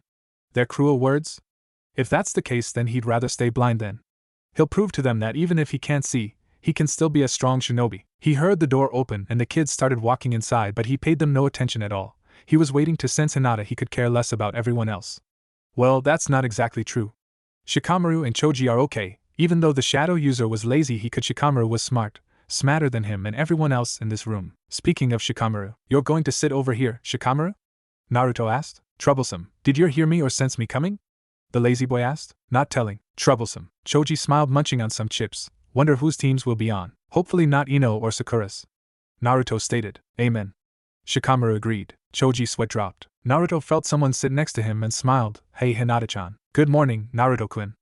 Hinata smiled. I hope we're placed on the same team together. You and me both. The blonde agreed. His ears then picked up something inside. Damn, here they come. Just as he said that, the door was slammed open and the two girls Ino and Sakura were pushing and shoving each other to get inside the room so they could sit next to Sasuke, who was sighing in annoyance. Naruto rubbed his temples, feeling a headache coming on. This is going to be a long day. Troublesome girls. Shikamaru yawned. Iruka then came into the classroom. Alright, everyone settle down. Take your seats please. The kids sat down in their seats and he coughed into his fist. Congratulations, because you are all now full-fledged genin. That means we prepared you enough to go out into the real world and be the best ninja you can be. Now then, all of you will be in groups of 3 for your team, and when I call the team numbers I will announce who will be on that team. Team 1. Naruto tuned him out, not really interested in hearing the first few teams because he wasn't interested. That is until he heard something that made him wish the earth would just swallow him up. Team 7 are Sasuke Uchiha, Sakura Haruno, and Naruto Uzumaki. Sakura jumped for joy. Love conquers all. Naruto covered his ears and at the same time cursed his bad luck for being on the same team as the brooding Uchiha and Screeching Girl. Damn. That was all he could say. Iruka's sweat dropped when he saw Naruto's reaction and remembered how he got stuck with these two in the first place. Flashback. Hiruzen eyed the jounin before him. Well, does anyone have any questions about the teams? I do, Hokage-sama. Yamato spoke up first. Why did you choose Kakashi-senpai as the sensei for Naruto's team instead of me? I know how to work with Naruto. That's true and I agree with you. But Kakashi has the Sharingan and the only one capable of teaching Sasuke how to use his when it awakens. As for Naruto, I think it's better if he's exposed to another jounin besides you. I know he's more comfortable with you, but I want him to get to know Kakashi as well. Hiruzen told him. With all due respect, Hokage-sama, but I highly doubt Kakashi-senpai would even know how to interact with Naruto. Yamato stated, not wanting the silver-haired jounin anywhere near his surrogate little brother. Kakashi, who was currently reading his book, looked up at the comment. And what do you mean by that? Exactly what I just said. Yamato responded using his scary face. Sensing the tension between the two, Iruka stepped in. Both of you calm down. There's no need to start getting hostile with each other. If I may, Kurenai interjected, I've heard that Naruto is a very capable sensor. If anything, I'd like to have him on my team along with Hinata, Hyuga, and Shino Aburame. Now hold there, Kurenai. Asuma spoke up. Both Shikamaru and Choji are comfortable around him, so I suggest he be on my team. Absolutely not. Yamato crossed his arms. Kurenai's team aside, Shikamaru is too laid back and lazy. It'll affect Naruto. The hell is that supposed to mean? Asuma frowned at the man. And what's wrong with my team? Kurenai narrowed her eyes. Irika felt like a small animal surrounded by large predators and turned to the Sandaime for help. The old man simply shook his head in exasperation. End of flashback. Irika sighed, having remembered the incident. Well, this is something Naruto will have to deal with. Shinobi endure, and that's exactly what he has to do now. He got back to reading the names: Team 8R, Shino Aburame, Kiba Inuzuka, and Hinata Hyuga. Team 9. Hinata was heartbroken that she and Naruto weren't on the same team, but they can still see each other when they're not doing missions, so it's still not all that bad. Team 10R, Shikamaru Nara, Choji Akimichi, and Ino Yamanaka. Irika finished up. Ino put her head down on the desk. How come Sakura gets to be on the same team as Sasuke and she's stuck with a lazy bum and a fatso? It just wasn't fair. That's it for your teammates, Irika told them. Now then, for Team 7's Jounin Sensei, it will Kakashi Hatake. Naruto flinched when he heard that name. You have got to be kidding me. Yamato Sensei can't stand Kakashi Sensei and now he's the sensei for our team? This is just great. Teammates Jounin Sensei will be Kurenai Yuhi. Irika continued. Hinata knew Kurenai well. She came over at the compound and told her father that she would like to place her on her team in the near future. I guess she got what she wanted. And Team 10's Jounin Sensei will be Asuma Saratobi. Irika finished. Your senseis will come to get you in the afternoon. Good luck. And like that he left the classroom. Naruto still couldn't believe it. Being put on the same team as a brooding Uchiha and a fangirl, not to mention having a Jounin Sensei Yamato Sensei doesn't like very much. Someone up there must like placing him with difficult people. Guess I'll just have to deal with it. The blonde was on top of a desk sitting near the door this time, waiting for their sensei to show up, and it's been over an hour. The other Jounins came to get their students, but theirs was running late apparently. He sighed and closed his eyes, leaning against his sword, not even paying attention to his teammates at all. What a pain. So Sasuke-kun, would you like to go out on a date sometime? Sakura asked him for what felt like the 100th time today. He just ignored her the first few times before finally speaking and saying, no, repeatedly hoping she'd give up, but alas, it was not mean to be. She kept asking and his patience was starting to run real thin. No, he responded again. Sakura looked saddened that he refused her offer to go out on a date again. She then looked at her other teammate, and saw his eyes were closed, meaning he was probably asleep. She was still trying to figure out how he even managed to pass the exam at all when he's blind. She was the first to believe he was faking and called him out on it, but then he showed her his eyes and it shut her up, quickly proven that he was in fact blind, but the way he walked around made it seem like he could see. She remembered that at recess, he would always take to sitting up on a tree branch and just fall asleep with Hinata below him, and sometimes Shikamaru and Choji join him too. She sighed, but still, why did I have to be on the same team as Naruto Baka anyway? I bet it was just pure dumb luck he got the Rookie of the Year title along with Sasuke-kun. Sasuke was staring at the blonde and noticed that he was fast asleep, not even trying to make conversation with them. Not that he cared, because he didn't. There was just something about him he just couldn't figure out. How could some blonde dope like him be his greatest challenge if he wanted to kill Itachi? He didn't dwell on it for now. If he was to be his stepping stone into killing Itachi, then so be it. He'd defeat the blonde and figure out his secrets. Naruto opened his eyes. Took him long enough. Before any of his teammates could say anything, the door opened and Kakashi walked inside, observing his Genin team.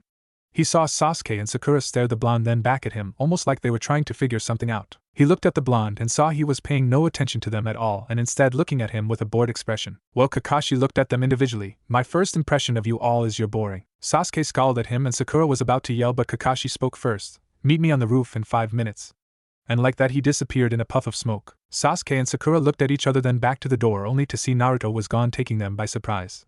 When did he leave? Rooftop. Kakashi arrived at the roof and pulled out a book, waiting for his Genin team to arrive. About 2 minutes later he heard footsteps and saw it was Naruto walking with a walking stick that looked like a katana in disguise. The blonde walked on the left side of the stairs and sat down, then proceeded to close his eyes. Quite the antisocial one, isn't he? He thought. A few minutes later Sasuke and Sakura soon came and sat down on the steps, both of them giving the blonde side glances. Kakashi noticed the blonde's eyes were opened. Very curious. Well now, why don't we start with the introductions? I'll go first to start us off. My name is Kakashi Hatake. My likes, well, I have many likes, my dislikes as well. As for my hobbies and dreams, well, you don't need to know because you're too young. He smiled beneath his mask. Naruto didn't care, Sasuke's eye twitched, and Sakura's sweat dropped. All he told us was his name. Alright Pinky, you're next. Sakura had a tick mark on her forehead at the Pinky remark, but answered anyway. My name is Sakura Haruno. My likes are, she glanced at Sasuke with a blush. My likes and hobbies are, she glanced at Sasuke again. My dreams for the future is, she looked at Sasuke and giggled. And the person I dislike is Naruto Baka. She yelled. Both Kakashi and Sasuke looked over to see the blonde's reaction. Naruto brought his hands up to his ears and took some earplugs out before putting them in his pocket, and saying nothing at all. Kakashi had to stifle a laugh when he saw Sakura's reaction. He saw Sasuke sigh. He was probably thinking he should have done the same thing when it comes to her screeching. The silver-haired man had to sigh though. Girls her age are only interested in one thing. And that's boys. I just hope this doesn't affect her performance as a kunoichi. If it does, I'll have to step in. Alright, your turn now, Mr. Brooder. Sasuke scowled at the man before speaking. My name is Sasuke Uchiha. I don't have any likes nor dislikes. My hobbies are training so that I can get stronger. My dream for the future, I'm going to restore my clan and kill a certain someone. There was tension after that introduction, but Sakura was giving the boy a look of adoration. Sasuke-kun is so cool. Kakashi frowned at the boy. Looks like his quest for revenge hasn't changed. This could become a problem. Looking over at Naruto, he saw the boy had closed his eyes before opening them again, making Kakashi raise a brow. Wonder what that was about. Okay, Blondie, you're the last one. Naruto didn't react to the nickname at all but spoke anyway. Naruto Uzumaki. And that was all he said? Silence. Kakashi blinked. There's nothing else you want to add? Am I supposed to? Is it required? Well, no, but then who cares? The man's sweat dropped, and he's the antisocial one. This could be a problem when it comes to working together as a team. Right, anyway, I want all of you to meet me tomorrow at Training Ground 7 at 6 a.m. Oh, and I suggest you not eat any breakfast. Otherwise you'll just throw it back up. And on that note, see you guys tomorrow. Kakashi disappeared in a whirl of leaves, leaving the three alone. Naruto immediately stood up and walked away, having something else better to do, and besides he was in no mood to hang out with his teammates today. Odo. Sasuke called out. Naruto ignored him, opening the door to the roof and leaving them alone, making the raven-haired boy scowl at the blonde. He ignored Sakura's attempt to ask him out on a date, and jumped off the roof, leaving her alone before she too left. Naruto headed towards the training area Kakashi-sensei told them to yesterday, but he woke up a little earlier than the assigned meeting place. He had woken up at 5:30. Instead, he ate breakfast, washed up, and headed out the door on his way to the training area. Yesterday, as soon as he left, he headed to the forest to train. Thank God Sasuke didn't try to follow him, otherwise that would have been a total headache. Anyway, he went there for the sole purpose of practicing his sword play, wanting not to fall behind and take his training seriously. After that was done, he went to get some lunch and headed home to sleep early, but not before tending to his plants. He realized he had a passion for gardening, and it was really relaxing too. Why doesn't everybody garden to calm their nerves? Anyway, he arrived at the meeting point and didn't care what time it was, but he was here, and that's all that matters. He walked up the tree and laid down on the tree branch, crossing his arms together, making sure his sword was secured in his arms. Once he got into a comfortable position, he drifted off to sleep. About 25 minutes later, he heard the loud voice of his female teammate wake him up. Wake up, Naruto baka!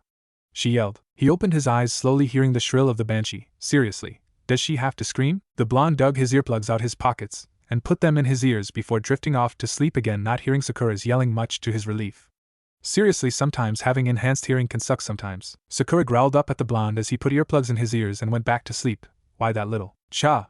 Who does he think he is, ignoring us like that? Inner Sakura yelled. Sasuke saw the blonde take his earplugs out, putting them on and drifting back to sleep.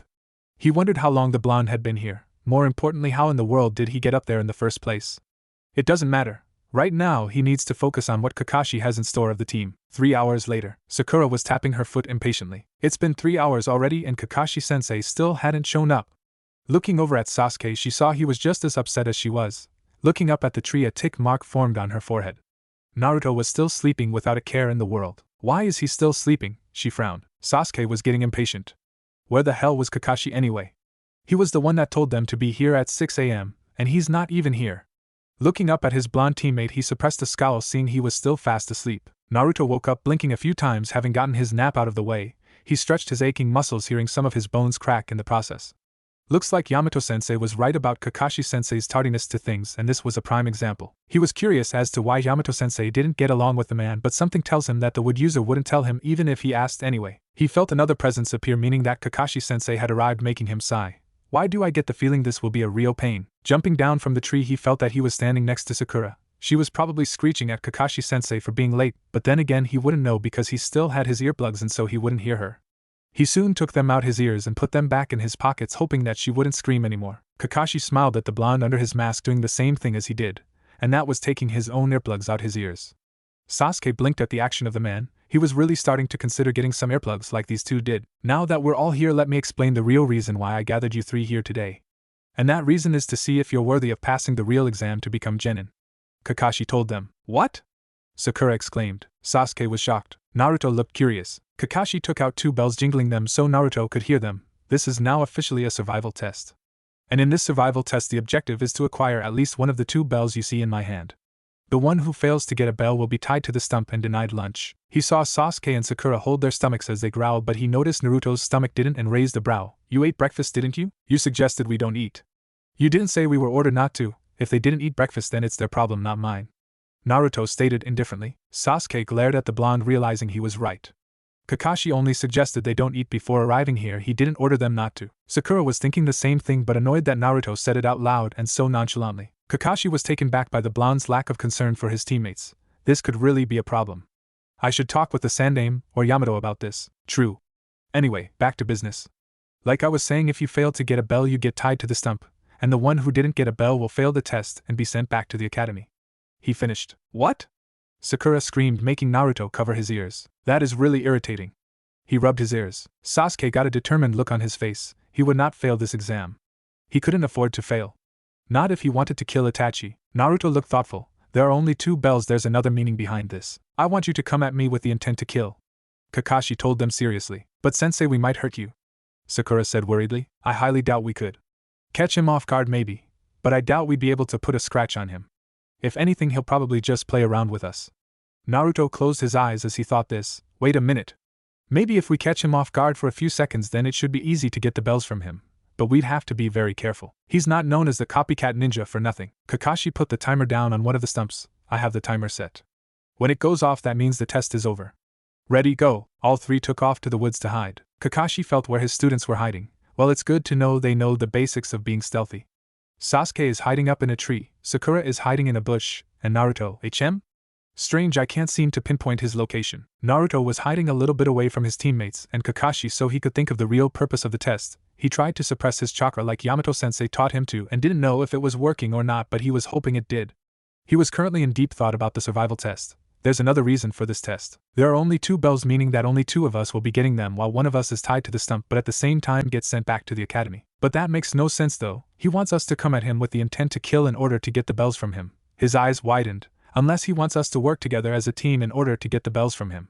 So that's it. But then again, that's also a problem because those 2 wouldn't want to work with me at all. The emotions I felt from them confirmed it.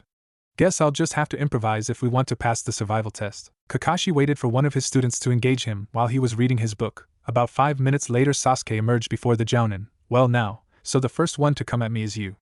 Can't say I'm surprised. Humph, I'm better than those 2. Sasuke said arrogantly. Is that so? Well, let's see about that.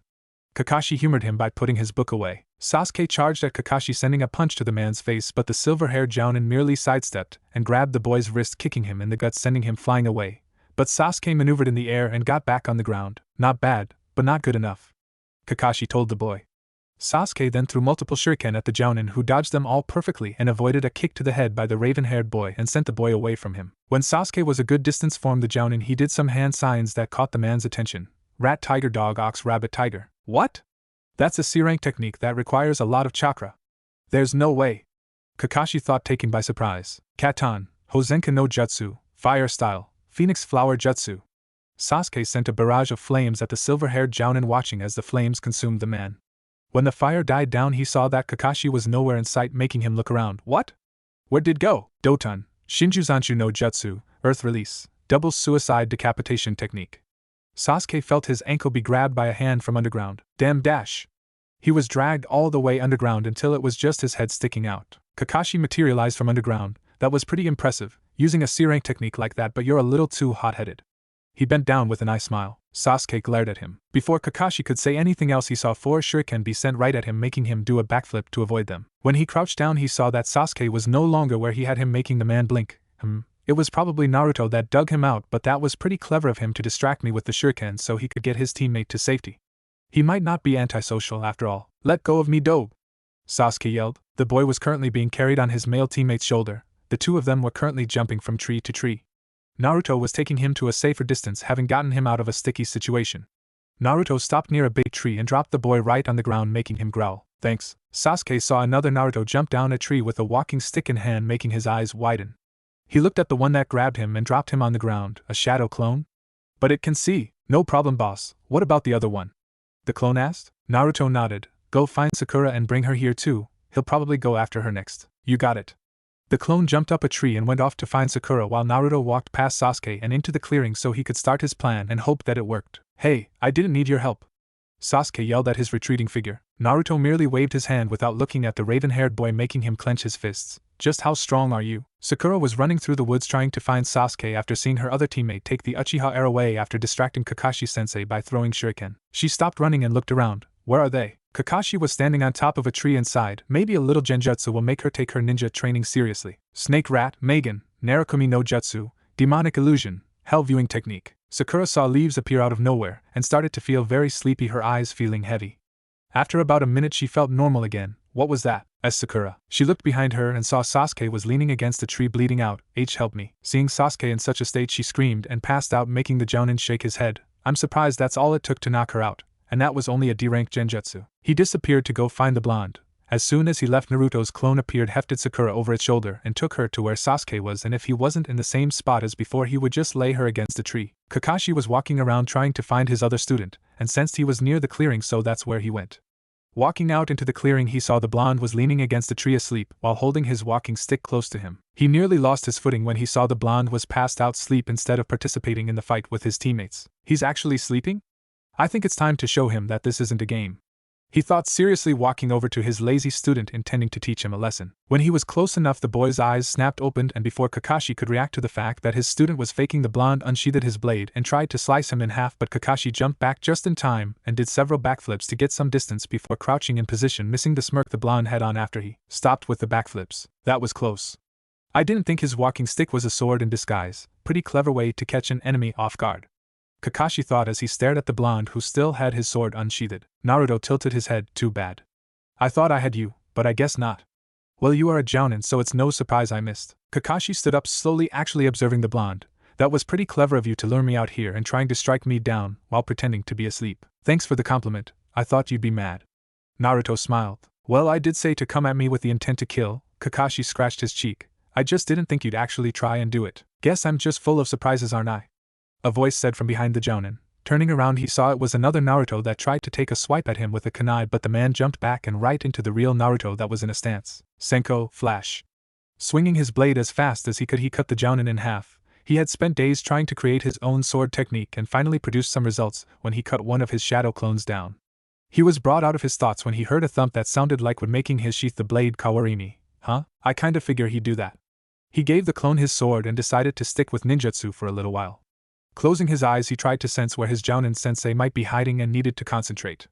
After about a minute, his eyes opened, and he back-flipped to avoid being pulled underground just like Sasuke. He got some distance between them and felt his clone stand beside him, still holding his blade. You should get to a safe distance. The clone nodded and did what it was told as Kakashi appeared from underground. Interesting, you knew where I was hiding. Naruto's mouth twitched, one of the perks of being blind, enhanced senses. Kakashi narrowed his eyes at that. So it's true then. And genjutsu has no effect on him either because he's blind. This is gonna be tough. Naruto himself was thinking about what to do next. Should I use it here or not? I could just use some suiton or futon jutsus I've been practicing, but something tells me he already knows some of his own. He did the snake hand sign. No choice then. Guess I'll have to use it. Kakashi was observing the blonde carefully, wanting to see what he would do, but what happened was not what he was expecting at all. Mokuton, Shinobi Geshi, would release bamboo spikes. Bamboo spikes appeared from the ground and towards Kakashi, who back-flipped out the way of the bamboo spikes coming out of the ground. He stopped the backflips and stared at the boy in complete shock. That was Mokuton. How did he learn that? Only Tenzo knows it.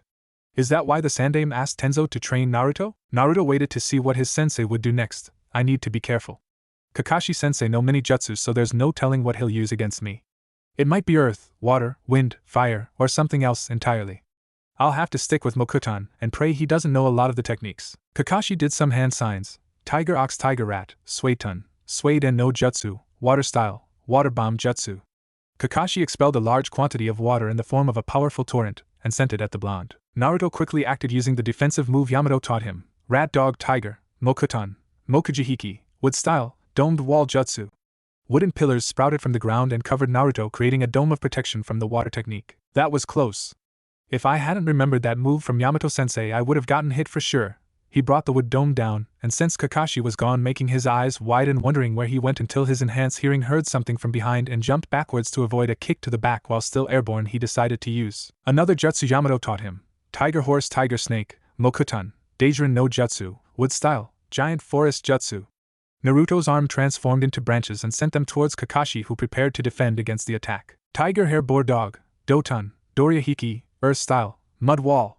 An earth wall sprouted from the ground and blocked the wood attack, making it shatter once it made contact. Naruto landed back on the ground and stared at his sensei. What should I do now? Use a high-level jutsu? No, if I do then I'll be too exhausted to fight back. So far I avoided being grabbed underground and kicked from behind thanks to my enhanced senses, but I don't have a chance at beating Kakashi-sensei. Yamato-sensei told me many things about him, being in the ANBU when he was a little older than me as well as making Chunin. I'm just glad he's taking it easy on me right now because if he was serious then I'd be big trouble. His thoughts were cut off when he heard the alarm go off, making him sigh in relief and stood up straight. Looks like the plan worked. He heard footsteps and felt it was his clone that handed him his cane/sword. Kakashi raised a brow at the boy's words. And what do you mean by that? Instead of answering, he dug in his pocket and pulled out the 2 bells, jingling them in his hand. Kakashi's eyes widened and he moved his hand to both sides of his pants and realized that indeed he didn't have the bells strapped to him anymore.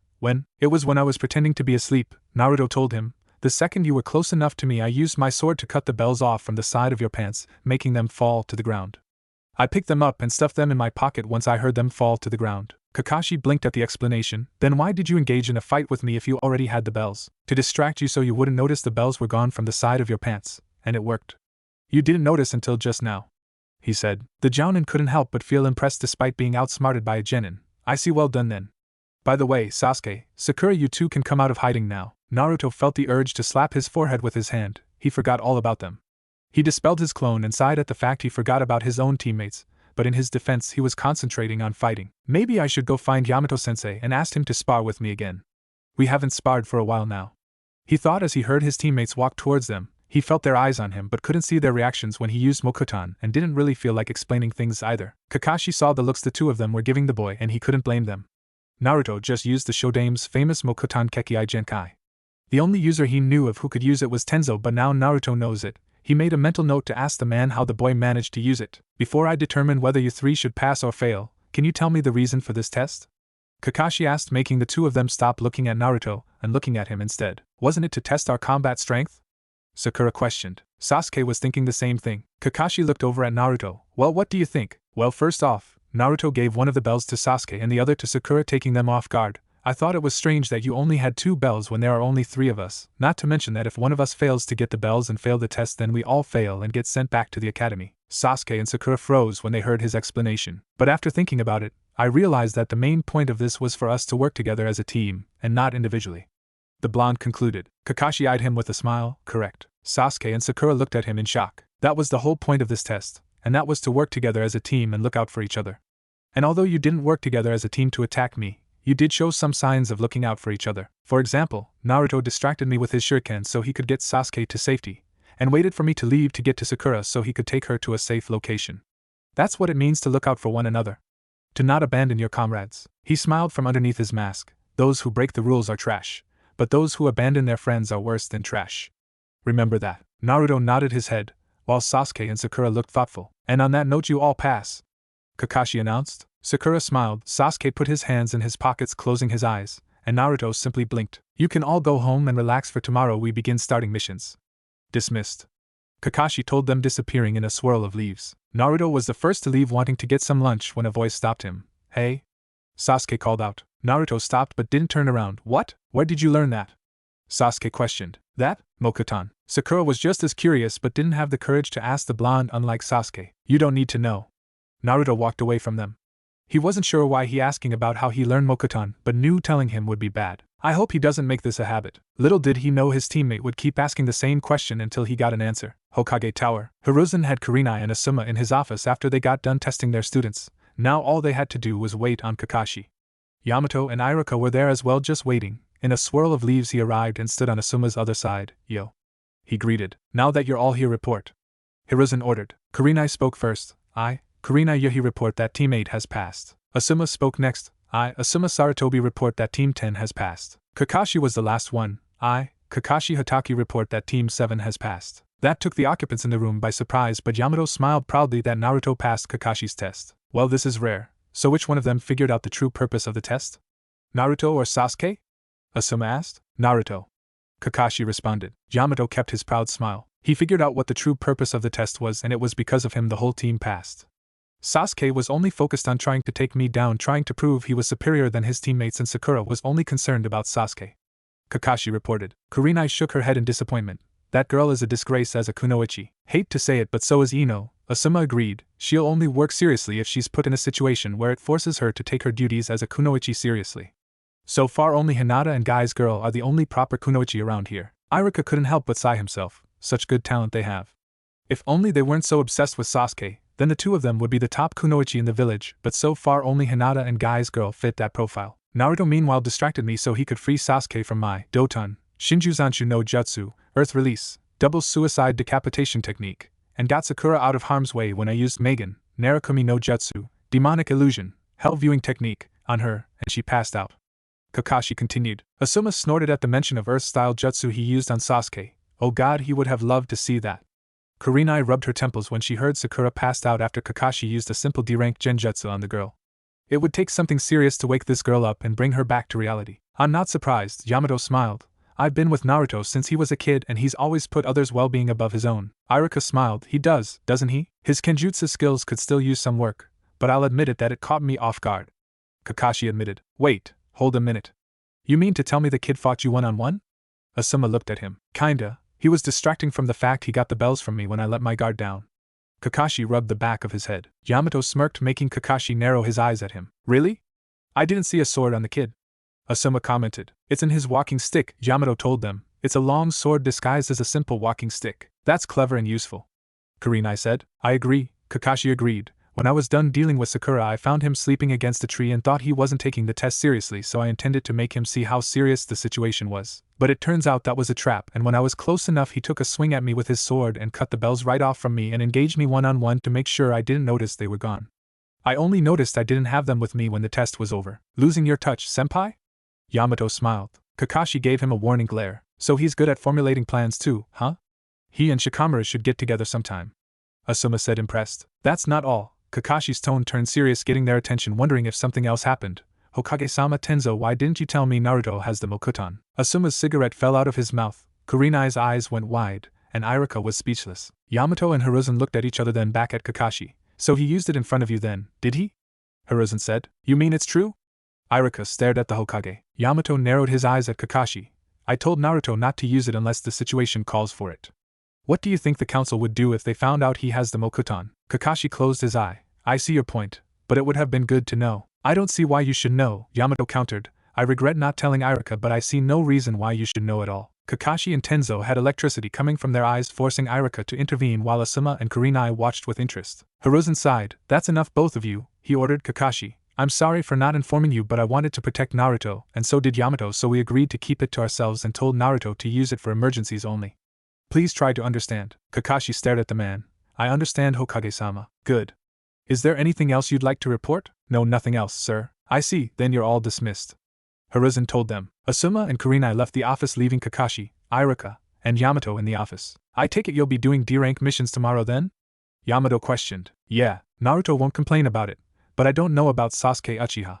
Yamato frowned. Iruka was inclined to agree. Kakashi sighed. You have no idea. Kakashi sighed as he spoke into the receiver. This is Silver. Is there any visual on the target? This is Cherry Blossom. Target has been spotted. Sakura answered. This is Brooder. Target has been spotted. Sasuke all but growled out at the stupid codename Kakashi picked out for him. This is Blondie. Target has been spotted. Naruto wondered if Kakashi was giving them these codenames just for fun. If that's the case, then are they okay? Then engage, he ordered. Sakura was the first to make a move and pounced on the cat, grabbing it securely in her arms as Sasuke landed next to her. The pink-haired girl saw the red bow on its ear. Target captured. Confirmed to be the cat Tora.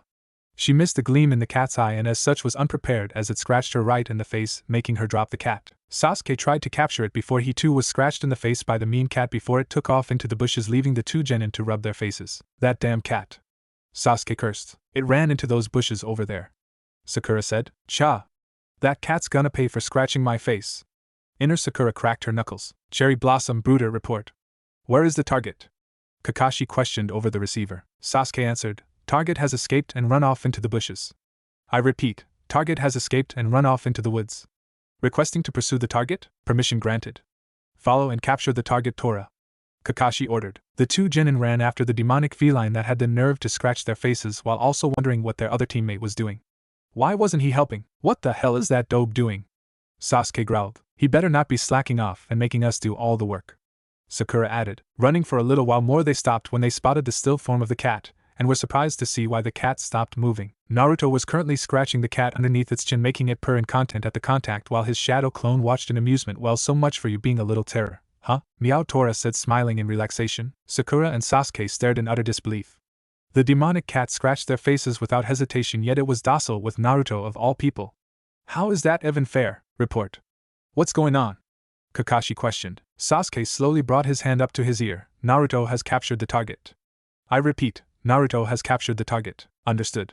Good work, Kakashi said. Naruto gave his walking stick over to the clone he just created and picked the cat up, slowly feeling around to make sure Tora was still in front of him. See, when it comes to animals, and him being blind, sensing them is kinda hard because they move around a lot, especially cats. So when they were given the mission to capture Tora, aka the Hellcat, he cursed inwardly, having heard horror stories from Yamato-sensei about the cat. How it runs incredibly fast and likes to scratch people's faces. So he was worried the cat would do the same to him when he and his shadow clone jumped down from the tree to cut it off, only to hear the cat meow, making him confused. The cat just rubbed up against his leg, making him tilt his head in confusion. He thought the cat hated everybody. Slowly bending down, he rubbed the cat's head, making it meow cutely. Smiling at the acceptance, he moved to scratch the cat's chin, making it purr. He wondered why the cat liked him so much, but hey, it made it easier to catch the cat and end the mission quickly, so kill two birds with one stone. Kakashi appeared next to his students and saw Naruto holding Tora, who was completely docile and made no attempt to scratch the boy whatsoever, making him blink. I've never seen that happen before. Maybe Naruto has the ability to tame wild animals. Naruto walked over to them, sensing they were standing in front of him with his shadow clone following him, and smiled. Tora captured. I see that, and you've got the best time out of all the rookies, Kakashi told them. Our best time is 2 minutes. So there's a best time to capturing Tora, huh? Interesting. Naruto rubbed the cat's head, making it purr and snuggle in his arms, making Sakura and Sasuke sent glares at the cat. Still pissed off, it clawed at their faces. They were hoping bad things would happen to the damn feline. Hokage Tower. Tora! The daimyo's wife yelled in happiness at seeing her cat and barreled right towards it, only for the feline to hiss at her and climb on top of Naruto's head, still hissing, making Hiruzen smirk. Iruka to hold his mouth, trying not to laugh, and Kakashi smiling in amusement. Looks like Tora prefers Naruto over his own owner. Sasuke and Sakura still couldn't believe the cat was so attached to their blind teammate, and wondered if he had some kind of special power that was controlling the damn feline. Tora, it's me, mommy. Don't you recognize me? She asked sadly. Tor merely hissed, not wanting the woman anywhere near it, making the blind sweat drop. While I appreciate the affection, I can't keep a cat that doesn't belong to me. Slowly he moved his arms up towards his hand, grabbing the cat gently and rubbed its head. I appreciate the fact that you like me and all, but your owner was really worried about you and missed you a lot, so can you please go home with her? He couldn't see the cat's expression, but he was sure that it was looking pretty sad that he had to go back to its owner, and didn't struggle when Naruto held his arms out so she could take her cat back. Here you are, ma'am. She took Tor from him with a smile. Thank you so much, young man. You have such a kind heart. You have no idea. Iruka and Hiruzen thought. And with that, the woman bowed towards the Hokage, then thanked Team 7 before she left with the hissing cat. Sasuke and Sakura didn't even feel bad for the feline, hoping the woman suffocated it to death. Naruto dispelled his shadow clone as soon as it gave him his cane back. Hiruzen coughed into his fist. Well done, Team 7. Out of all the rookies, you three have the best time record when it came to capturing Tora. You should feel proud about that. The cat isn't exactly very friendly, as you can see, and yet it was friendly towards Naruto. Kakashi smiled, making the blonde raise an eyebrow at the comment. Well then, Hiruzen took out some stacks of paper. There are some more D-rank missions for you to take. One is to take care of some pups for the Inuzuka clan, take care of some fawn for the Nara clan. Excuse me, Hokage-sama, but we need better missions, Sasuke interrupted. Giving us these minuscule D-rank missions won't help us improve our skills at all. Sakura didn't voice it, but she thought the same thing as Sasuke did. Naruto felt the urge to roll his eyes. Sasuke, you are a genin that just graduated from the academy. You're not ready to take on higher missions yet. Iruka scolded the boy, not pleased he would demand a higher mission. Naruto didn't really mind the D-rank missions at all, honestly. But Sasuke, ever the arrogant person he is, would want to take a higher mission. For some reason he was getting a bad feeling about today and wasn't sure why. Was it because of this? Anyway, he knew Sasuke would probably pester the old man for a higher mission, so he decided to just get it over with. Walking over to the desk and moving around it carefully, he lowered down to whisper something in the old man's ear, making sure it was low enough so no one would hear what he was about to say. The other occupants in the room watched as Naruto whispered something in the Hokage's ear, making them somewhat curious. They saw the old man's eyes widen to the size of dinner plates with whatever Naruto told him, and he took out a piece of paper from his desk, looking it over quickly. The blonde moved back over to his team, standing next to Sasuke, who, like his teammates Sakura and Sensei Kakashi, were curious to know just what the heck did he say to the old man. There's an escorting mission available for all of you that's C-rank, Hiruzen told them. Your mission is to escort the client Tazuna back to Nami no Kuni. You can come in now. The door opened and Naruto's nose was assaulted by the smell of alcohol coming off from the man, making him frown. He completely reeks of alcohol. Tazuna stared at the group. Is this it? Hick, I was expecting capable ninja Hick, not some emo kid, skinny pink-haired girl who looks like she hasn't worked out a day in her life, and some blonde-haired brat who needs to use a cane to help him walk. As soon as he finished, he was assaulted with killing intent coming from Iruka, Kakashi, and Hiruzen making him freeze in place without reaching for his sake bottle. I assure you, Tazuna-san, these three are fully capable of protecting you. I myself am a Jounin and are more than enough to help assist with the mission, as are my students, Sasuke Uchiha, Sakura Haruno, and Naruto Uzumaki. You have our word. Kakashi frowned at the man, not appreciating him insulting his students, especially Naruto. Though he was right about Sasuke and Sakura, Tazuna simply nodded his head, unable to speak, while also wondering where he'd heard the name Uzumaki from. While Sasuke and Sakura were a little shaken up by the killing intent the three men in the room were sending throughout the room. The only reason Naruto didn't feel frightened was because he felt the old man's killing intent before, and it was on the day he lost his sight. Nothing scarier than a docile old man becoming vicious with a flip of a switch. Hiruzen sighed to calm himself down. That's all, Tazuna-san, you can leave now.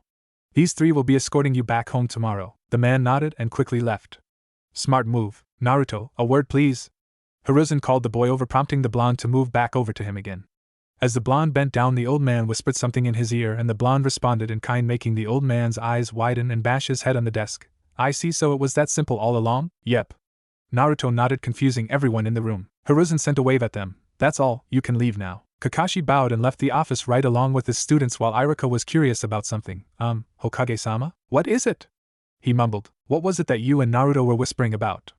The man wondered. Hiruzen lifted his head from the desk. It was about the secret. Secret? Yes, the secret to defeat my paperwork. Hiruzen brought both hands together. And that is? Iruka blinked. Hiruzen closed his eyes before opening them dramatically. Shadow clones. Iruka fell over comically. Team 7 had gathered near the gate waiting for their sensei, who swore he wouldn't be late, and meet them at the gate along with the client Tazuna, who was also waiting. Is your teacher always this late? Tazuna asked. He is. Sakura told him. Humph. Sasuke scoffed. Naruto simply closed his eyes. Tazuna looked over at the blonde curiously. There was just something about his last name that seemed so familiar, but he couldn't put his finger on it. What was it? He's here, the blonde said, opening his eyes. Not long after he said that, Kakashi appeared in swirl of leaves. Yo, you're late. Sakura practically screeched, making Tazuna, Sasuke, Izumo, and Kotetsu cover their ears. They noticed Naruto and Kakashi hadn't covered their ears and soon found out why, because both of them took earplugs out their ears, causing the two Chunin to fall over comically while also thinking the same thing. Why didn't we think of that? The two thought. Right, let's get going then, shall we? Kakashi smiled. They all walked through the gate and down the road until they were further away from the gate that they couldn't see it anymore. Kakashi was hanging from the back, Sakura on Tazuna's left, Sasuke on the right, and Naruto in front. It amazed him that they can come together on missions without taking notice so easily, yet when it comes to working together outside of missions they want nothing to do with each other. As they were walking down the road, Naruto noticed two chakra signatures were up ahead, but it feels like they were hidden in a form of a disguise, making him wonder, well, it's not a tree, otherwise it wouldn't be in front of us. Could be a rock or a puddle, but my guess is a puddle. When he thought about it, camouflaging as two puddles was pretty clever except for two things. One, it hasn't rained in over a week, and two, it's painfully obvious. As soon they all walked past the puddles, with Kakashi being the last to walk past the puddles, the two ninjas hiding in the puddles acted. Kakashi found himself wrapped in chains and cut in half. Kakashi-sensei! Sakura screamed. That's one. One of the ninjas said, and went straight for Naruto, cutting the blonde in half as well, only to be taken by surprise because it was a log he cut up and not the real thing. What? Senko, flash. As soon as the ninja turned around, Naruto, who was behind him, lashed the man, making a very deep cut that would soon kill him if he didn't get medical treatment. The blonde felt that his sword technique had improved since the time he used it against Kakashi during their test. Thank God he practiced some more with the technique. You little brat.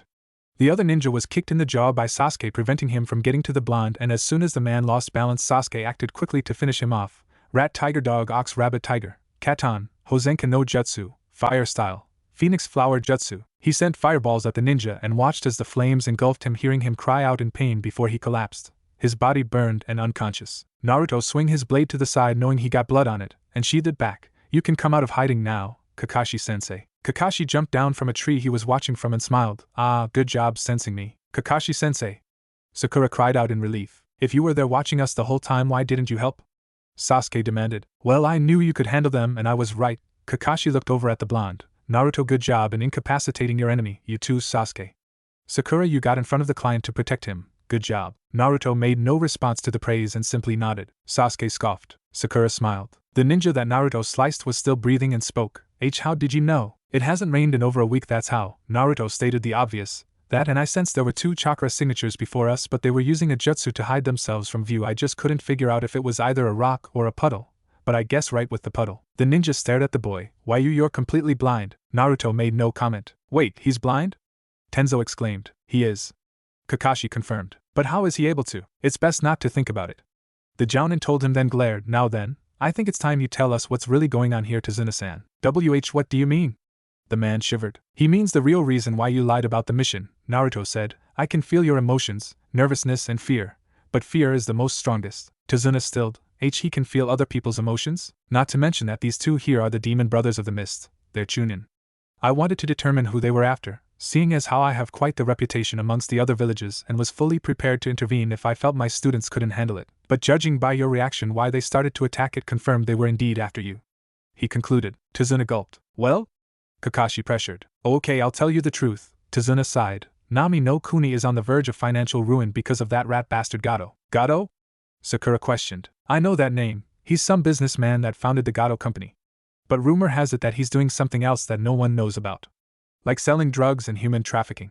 Naruto remembered hearing about him from one of the foreign merchants from Iron Country. He mentioned that the samurai there had caught wind of drug smuggling connected to the man, and they were dealt with. In other words, killed.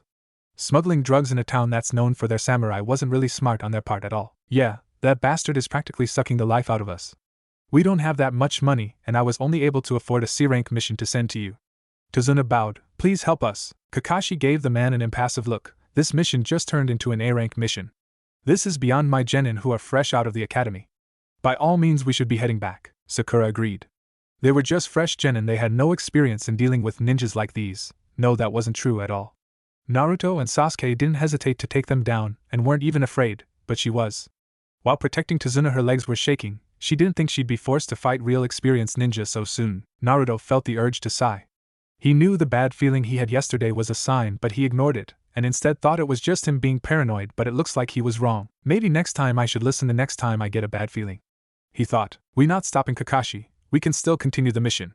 Sasuke spoke up. Kakashi and Sakura looked over at the Uchiha in surprise while Naruto sighed, getting their attention. I think it's a bad idea and we should head back, but Sasuke's right. Besides, we already took down the demon brothers, which means they'll just send somebody else stronger to get the job done. Might as well finish what we've started. He couldn't believe he was agreeing to this in the first place, but they took down 2 assassins, and they'll just end up sending more regardless if they abort the mission or not. Kakashi was surprised Naruto was agreeing with Sasuke. From the interactions he saw from the two, the blonde tended to avoid Sasuke like the plague, not wanting to be near him for too long, which confused him. Sasuke, on the other hand, watched the blonde like a hawk, wanting to see his every move, as though trying to figure out some missing pieces of a puzzle he just couldn't figure out. It was no secret that the Uchiha considered the blonde his rival, but the feeling wasn't mutual for Naruto. The blonde showed no interest whatsoever in being a rival for anyone, and just wanted to be left alone. Maybe a team spar could help with things? Sasuke was surprised the blonde agreed, as well as Sakura. Was he trying to be more social towards them now? Kakashi-sensei, what do you want to do? Naruto asked. The Jounin blinked, then looked at his students. Looks like my students have a point. We've already started the mission, why not finish it? Tazuna had a grateful look on his face. Thank you. Don't thank me, thank my students. Kakashi told him. Naruto wondered something. What should we do about the demon brothers? The one I hurt is starting to breath slowly. Kakashi got a dark look in his eye, and went over to pick the burnt one next to him up, hefting him over his shoulder, and did the same for the other one before going off into the woods. Sakura was confused, then saw Naruto had his earplugs out again. What are you doing? He didn't answer her and put them in his ears. He heard the man drag them into the forest, and didn't need to hear this. Not yet anyway. Sakura meanwhile got her answer when she heard a blood-curdling scream coming from the direction Kakashi dragged the two ninja.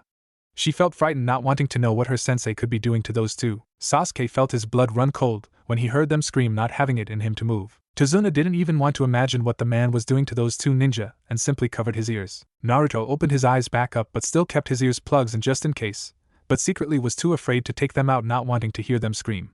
At some point he'll probably take a life himself, but right now he didn't want to think about it. Team 7 was currently taking a boat courtesy of Tazuna's friend. They had to be quiet though, because they were sneaking inside Nami no Kuni without being detected. Tazuna was sitting next to Jounin and saw that the pink-haired girl and black-haired boy were sitting across from them, while the blonde was sitting at the end of the boat away from his teammates. What was it about this kid that bothered him so much?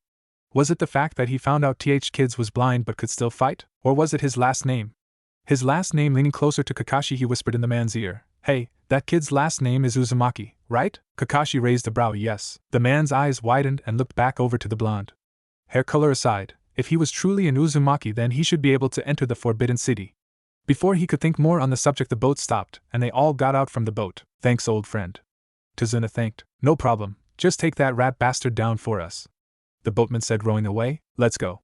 Kakashi said, and they all followed the Jounin, staying close together, especially when a fog started to settle in. What's with this fog? Sakura wondered, looking around. Not sure. Tazuna was starting to get a bad feeling. Naruto's senses were going haywire, practically screaming that something wasn't right, making him grip his sword. Thanks to his enhanced hearing, he heard rustling in the bushes and threw a kunai in the direction where he heard it from, getting everyone's attention. The blonde walked over to the noise and bent down, moving his hand around trying to find what he hit, and finally touched something that felt like fur and grabbed it. He rubbed the stilled animal, feeling where the kunai was, which was in its side, and felt around the animal a little more, touching its ears, feeling they were long. So it was a rabbit then.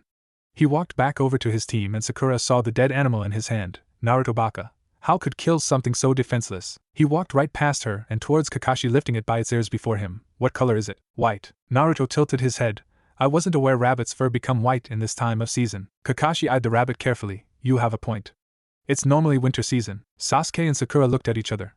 What are you two talking about? You don't see rabbits' fur like this very often in the wild, meaning this little guy was kept indoors, making it domestic. Kakashi explained. Naruto's senses were going haywire again, getting his attention. He then heard a whizzing sound that was coming at them fast. Get down!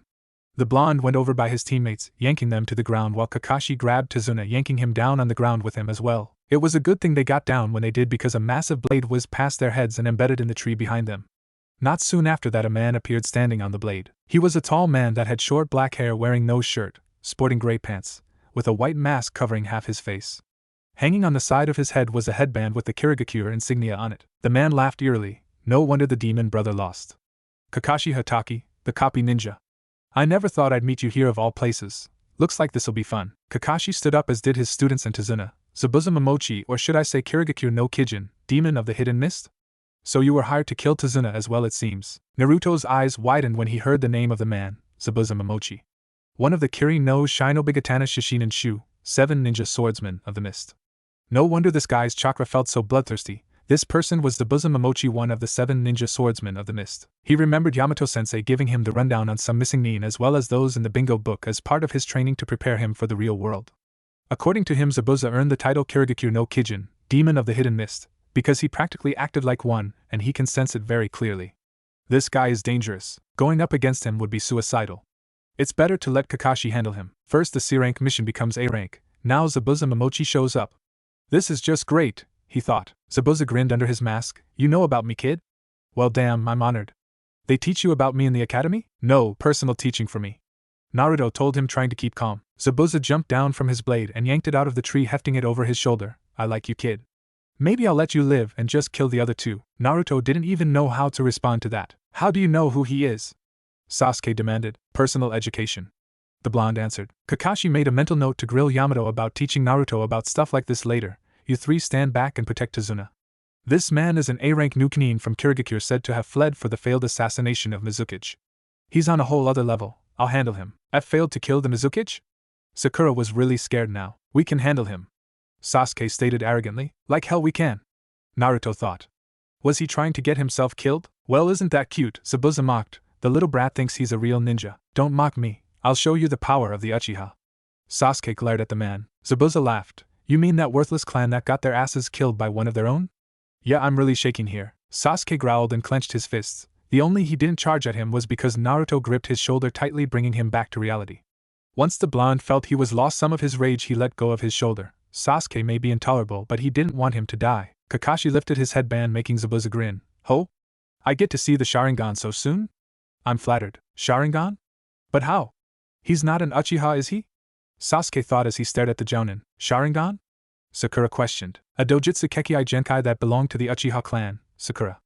I'm surprised you don't know that, Naruto informed her. She didn't even have it in her to retort because deep down she knew he was right. Zabuza made the first move, Ox Snake Ram, Kirigakure no Jutsu, Ninja Art, Hidden Mist Jutsu. A mist soon started to spread and surround them, thickening quickly to the point where they couldn't see Zabuza anymore. Naruto sensed that the mist was filled with chakra, which explains why it was so thick. 8 points, Zabuza's voice said eerily as though it was inhuman. Larynx, spine, lungs, liver, jugular, subclavian artery, kidneys, heart. Which one will be my point? I like them all. Naruto felt like he was having a sensory overload with all the Ki Zabuza was releasing. It was making his heart pound a little faster than normal, but he was able to keep himself standing. He didn't understand why. Maybe it was because he knew that if he let his guard down for even a second he could be killed and had to focus. Sasuke was feeling the opposite of Naruto. What is this feeling? It's so intense that it's making me shake. He slowly brought a hand up holding a kunai to his neck. It almost makes me want to end it right here and now so that I won't have to experience it anymore. He felt a hand on his wrist making him turn to the blonde who looked like he was concentrating to counteract the ki that was being sent their way. The blonde slowly brought his wrist down then let go without saying a word. Sasuke, Kakashi got the boy's attention. Don't worry, I'll protect you with my life. He turned to smile at him making him calm down completely. Is that so? Zabuza appeared before the Genin and Tazuna about to swing his sword to cut them all in half but Kakashi rushed towards him burying a kunai in the man's side. When he pulled it out he saw that water was flowing out instead of blood. Mizuki? Naruto and Kakashi thought at the same time. The blonde didn't see it but he heard the sound of water. Sensei behind you! Sakura yelled. Before Kakashi could turn behind him he was cut in half with Zabuza's blade. You should never expect it to be that easy, Kakashi. His eyes widened when he realized it was a water clone, then felt a kunai point at his throat. You should take your own advice, Zabuza, Kakashi said. Sakura breathed a sigh of relief. Thank God, Sensei's okay. I can't see it but I can sense how the battle's going. Something tells me they were just getting warmed up. The real battle starts now. Naruto thought. Zabuza couldn't help but snort at the remark. So you managed to copy my Mizuki while you made that little speech of yours in the mist, huh? Not bad. It's over, Kakashi said bringing the kunai closer to his neck. Zabuza chuckled darkly putting everyone on edge. You really think I'd be beaten by a copycat like you? Think again. Another Zabuza said from behind. Kakashi cut the one in front of him only to reveal another water clone. Another clone? Sakura yelled. Her yelling really isn't helping the situation. Naruto's eyes twitched. Zabuza kicked the Kakashi through the air making him land into the lake. Naruto hearing this turned his head in that direction. They moved towards water now. Kakashi struggled to get up from the water. Why is this water so heavy? Unless dash. Zabuza was behind him in an instant. Snake ram horse hair, Suiro no jutsu, water style, water prison jutsu. Sticking his hand out a water prison appeared around Kakashi trapping him inside. There's no point in trying to escape. This water's stronger than steel because of how dense the jutsu makes it, Zabuza explained. You won't be going anywhere anytime soon. He created a Mizuki that turned its sights on the Genin and Tazuna. Kakashi-sensei's be captured. What do we do? Sakura freaked out. Isn't it obvious? We beat him and rescue Kakashi. Sasuke took a step forward. That's a bad idea. Naruto told him. You scared? Sasuke taunted. Maybe you didn't hear me earlier when I said this guy's one of the Kiri no Shinobigatana Shishinin Shu, 7 ninja swordsmen of the mist. He's considered one of the best blade-wielding shinobi just like the others. Going up against just one is suicidal, not to mention that sword of his Kubikuri Bocho, decapitating carving knife, isn't just for show. Naruto practically growled trying to make him see just what kind of situation they're in. You can't take him on. Forget about me. Take Tazuna and run to safety. Kakashi yelled. Hey, it doesn't matter what they do. Why don't you just sit back and watch me kill your little brats, though I might take the blonde one with me as compensation. Zabuza grinned. Naruto felt a shiver run down his spine. Well, this is just great. One of the Kiri no Shinobigatana Shishinin Shu, 7 ninja swordsmen of the mist, has taken a liking to me. The water clone attacked. Hisenkin, flying turn slash. It threw the sword at the Genin and Tazuna prompting Naruto to act. Grabbing Sasuke and pulling him back he let go of his sword. Rat dog tiger, Mokuton, Mokujihiki, wood style, domed wall jutsu. A giant wood dome large enough to protect them all appeared and stopped the blade in its path embedding it in the wood dome before disappearing in a puff of smoke. That was too close a call. If I had tried to block it with my sword, no, I don't want to even think about it. I need to think of a plan quick to get Kakashi-sensei out of that water prison, and I might need Sasuke's help while Sakura protects the client. He thought. Tazuna looked around inside the dome in amazement. This is amazing. Sakura was inclined to agree but didn't say it out loud. She was just grateful that Naruto put the dome up when he did. Sasuke remembered this jutsu. It must be a defensive one that blocks powerful jutsus or physical attacks. We're gonna have to figure out a way to get Kakashi-sensei out that water prison, but we need to take that water clone down first.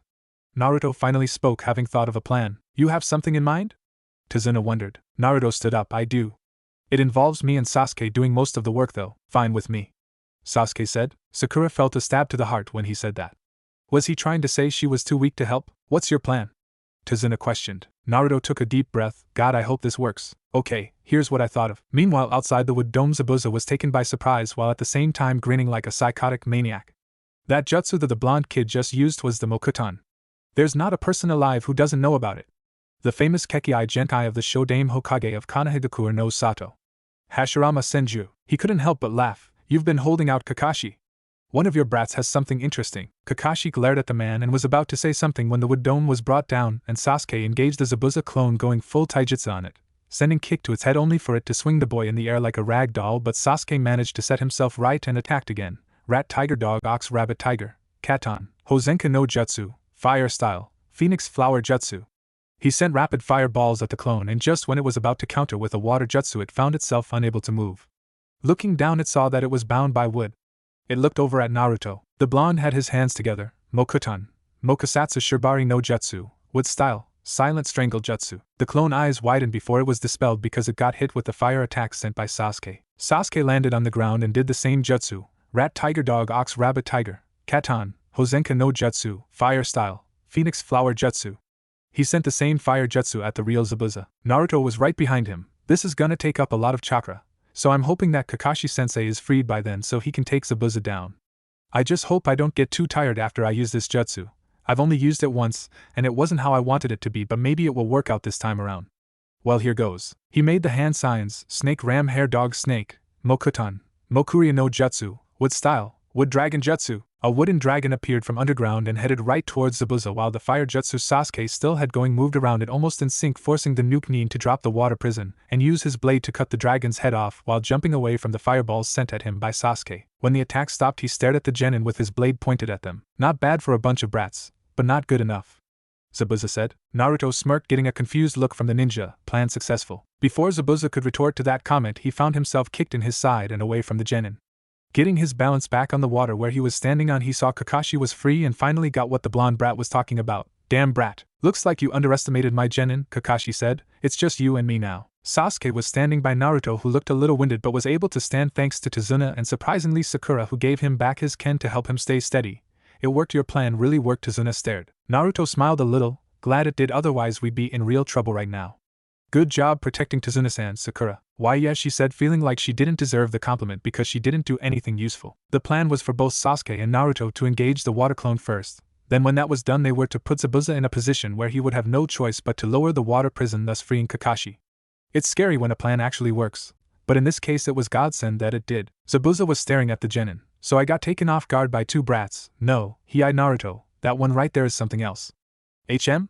He stared at the blonde a little while longer, and noticed something that took him of all people by surprise. Kakashi gave the man a warning glare. I suggest you stop staring at him right now because this will be your last day alive. We'll see. Zabuza started to make hand signs. Ox monkey hare rat boar bird ox horse bird rat tiger dog tiger snake ox ram snake boar ram rat yang water monkey bird dragon bird ox horse ram tiger snake rat monkey hare boar dragon ram rat ox monkey bird yang water rat boar bird. Kakashi saw the hand signs and copied them.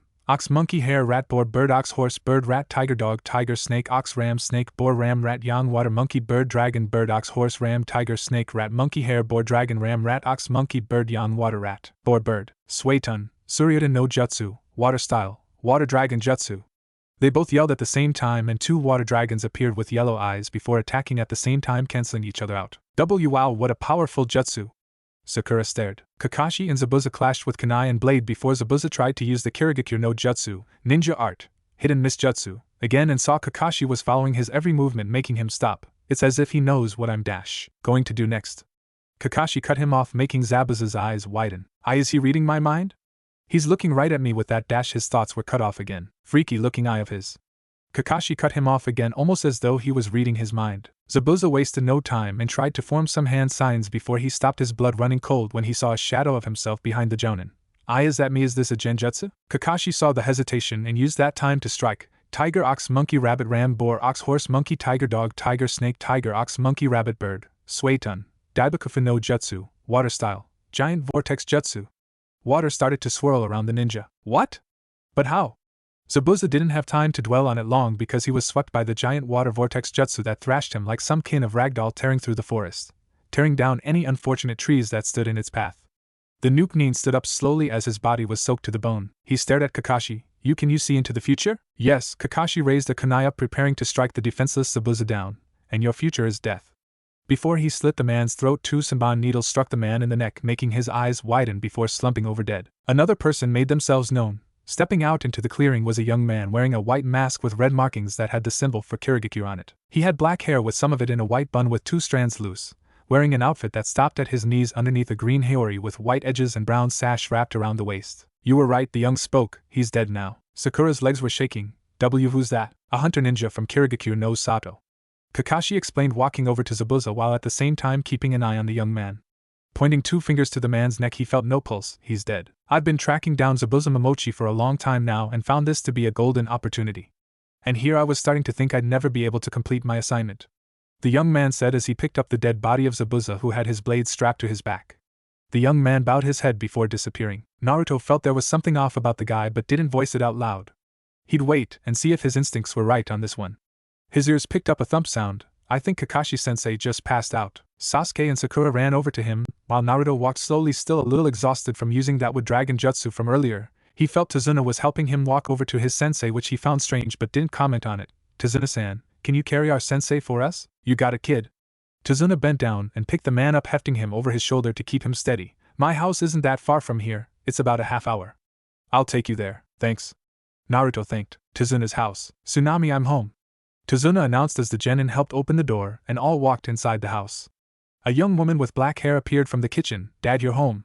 "Oh, do we have guests?" "Yes, they're the ninja that protected me on my way back here," Tazuna said. "This is Sasuke Uchiha, Sakura Haruno, and Naruto Uzumaki." Her eyes widened when he said the blonde boy's last name and looked over at him. Sensing he was being stared at, he spoke. "Is there something wrong?" "And no, of course not. Please come inside." "Oh, he doesn't look so good. Dad, take him upstairs," Tsunami told her father. Just then a little boy with a white cap wearing green overalls walked downstairs. "Mom, who are these people?" The boy eyed them. "Oh, Inari, these are the ninjas that helped your Gigi get here safely." "Say hello?" She smiled. Inari glared at them. "They're just going to die anyway. They should just leave." He ran back upstairs. "Inari!" Tsunami yelled. Sasuke's eyebrow twitched. Sakura looked mad. "Who does that brat think he is?" Naruto simply sighed. "We should get Kakashi-sensei upstairs and let him sleep." Tazuna nodded and brought the man upstairs with the three genin following right behind him. Sasuke opened the door to the room, allowing Tazuna to bring the comatose Kakashi inside and laid him down on the futon. With his students gathered around the unconscious man, "You guys can sleep up here with him if you want, looks like he's already asleep." The man looked over at Naruto, who was slumped near the window holding onto his cane, passed out sleep. The man chuckled, getting a blanket out from the closet and placing it around the boy. Sakura rolled her eyes. "Honestly, how is he already asleep? Because he and the other boy did most of the work, and you didn't." Tazuna frowned at the girl. She felt as though someone just drove a kunai to her chest at hearing the client bluntly tell her she didn't pull her own weight during this mission. While it's true she protected Tazuna twice, but that wasn't saying much about her abilities as a kunoichi. What would she do if those ninjas weren't taken down by Naruto and Sasuke at the time, and one of them managed to slip past and come straight for her? What would she do? Stand there and be scared? Sasuke agreed with what Tazuna said. He and Naruto were basically the only one pulling their own weight into the mission, while all she did was look scared and ready to faint. Is she really even suitable at being a kunoichi? He didn't even know anymore. The next day Kakashi woke up feeling better after getting a night's rest and wondered where his students were. He heard the door open, making him look over to see who it was, and saw it was Naruto, who had his ken in one hand and a cup of tea in the other. "Naruto, you're awake then, huh?"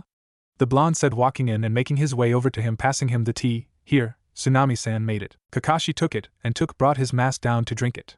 It was too bad Naruto couldn't see, because it would have been fun to tease him about what was underneath his mask.